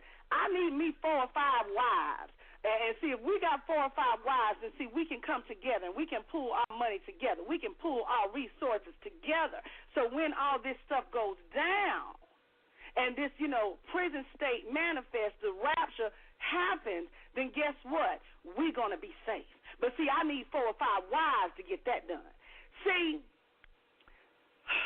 I don't even know what to say about that. I've heard some of the most ridiculous things. First of all, anytime the government decides that they're going to lock something down, I don't care if you know how to plant corn and grain. If the government is going to lock it down, you will not be able to plant on your own land. It's just how it is. We already know Monsanto got the seed germination industry on lock. So, it doesn't even matter.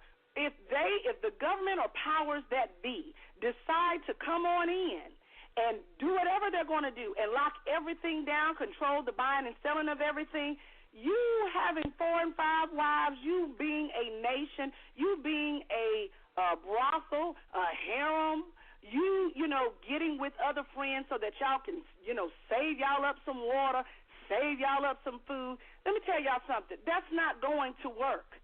If the government wants it, it is going to get it. It doesn't care what shelter you in. It doesn't care what you plant on your own ground. It doesn't care how much water you put back. If they want it and they know where you are, then they're going to come and get it. What are you going to do against Uzis and bazooka guns and all of the sound psychological warfare that they got? They can click a switch and every last one of our ears will go to bleeding. What are you going to do? Do not fall for the false realities of these spiritual abuser predators. Do not fall for it, ladies. They do not live in reality. The guy that we're talking about that was posted today on Facebook, that now, we're finding out that, of course, he's doing all these sex magic rituals with these. That is what he preaches, that we need to build a nation, that we need to come together. But all the same time, please give me a donation so that we can do it. They are living in a false sense of reality. Do not give your energy to that, ladies.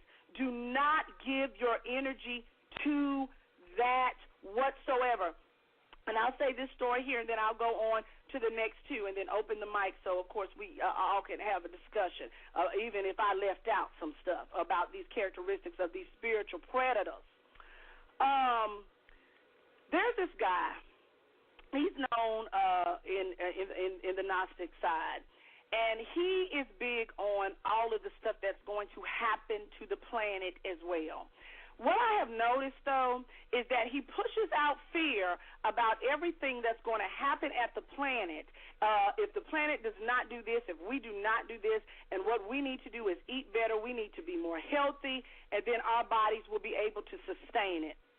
Now, he's saying all this, mind you, at the same time, feeding you this doom and gloom, this police state that is going to happen, but at the, all these other entities that are all around the world, in all these other universes that are coming back, to get us.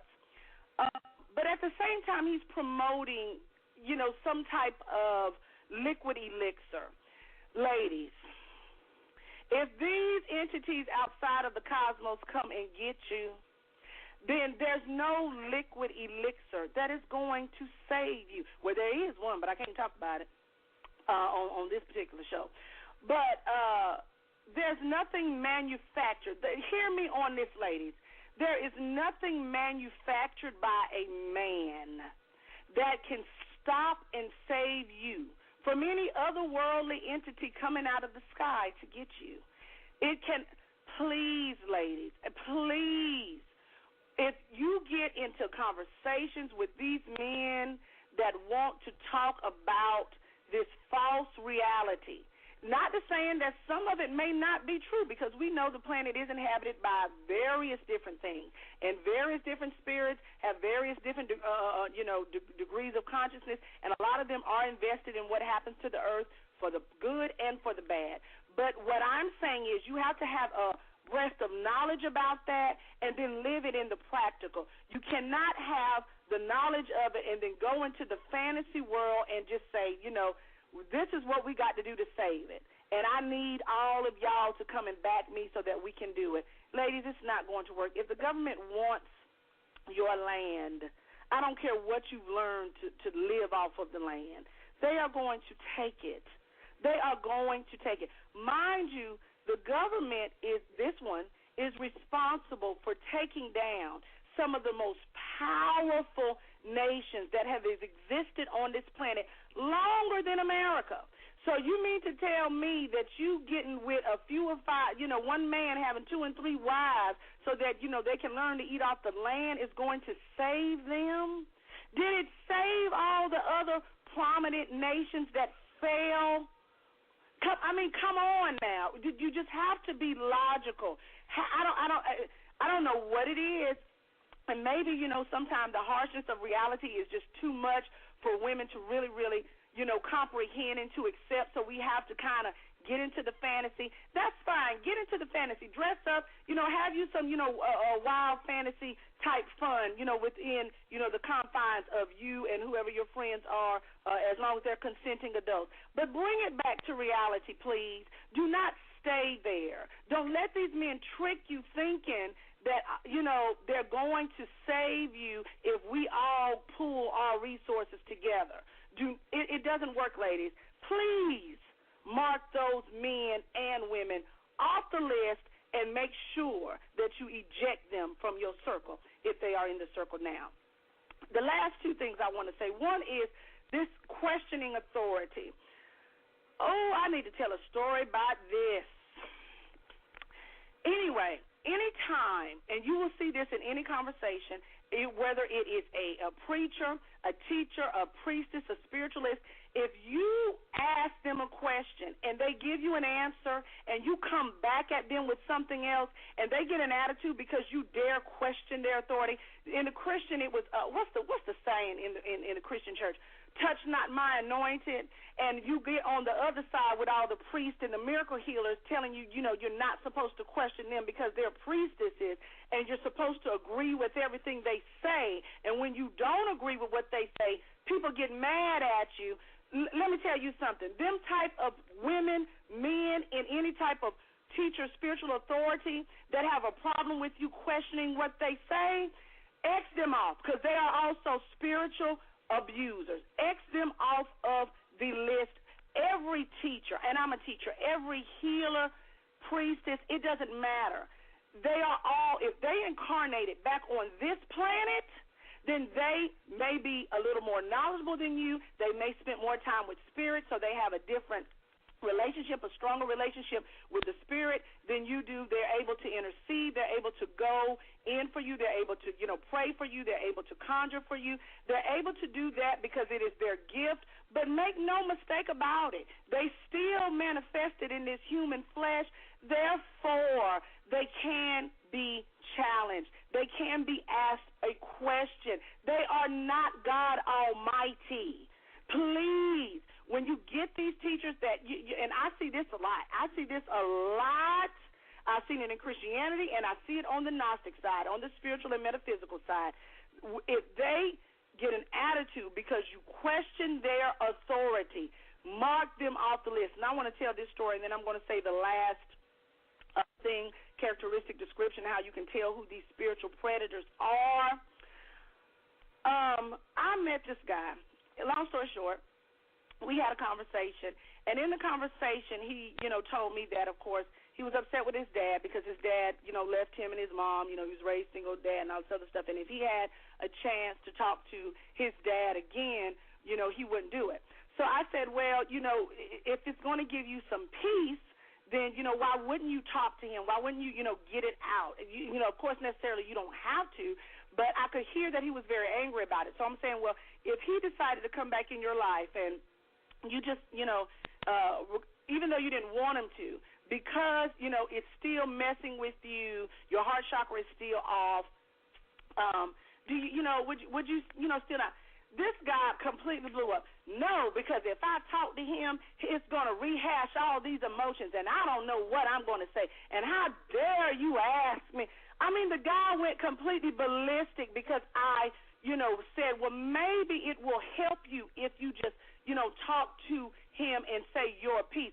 The guy went, I'm telling you, this was exorcist.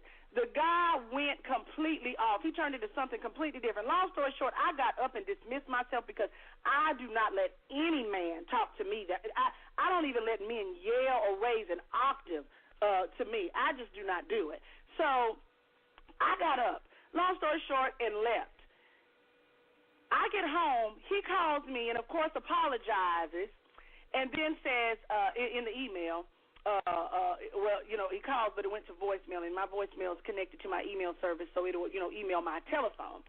So he's emailing saying he's sorry, and can we, speak again, because he didn't mean to go off.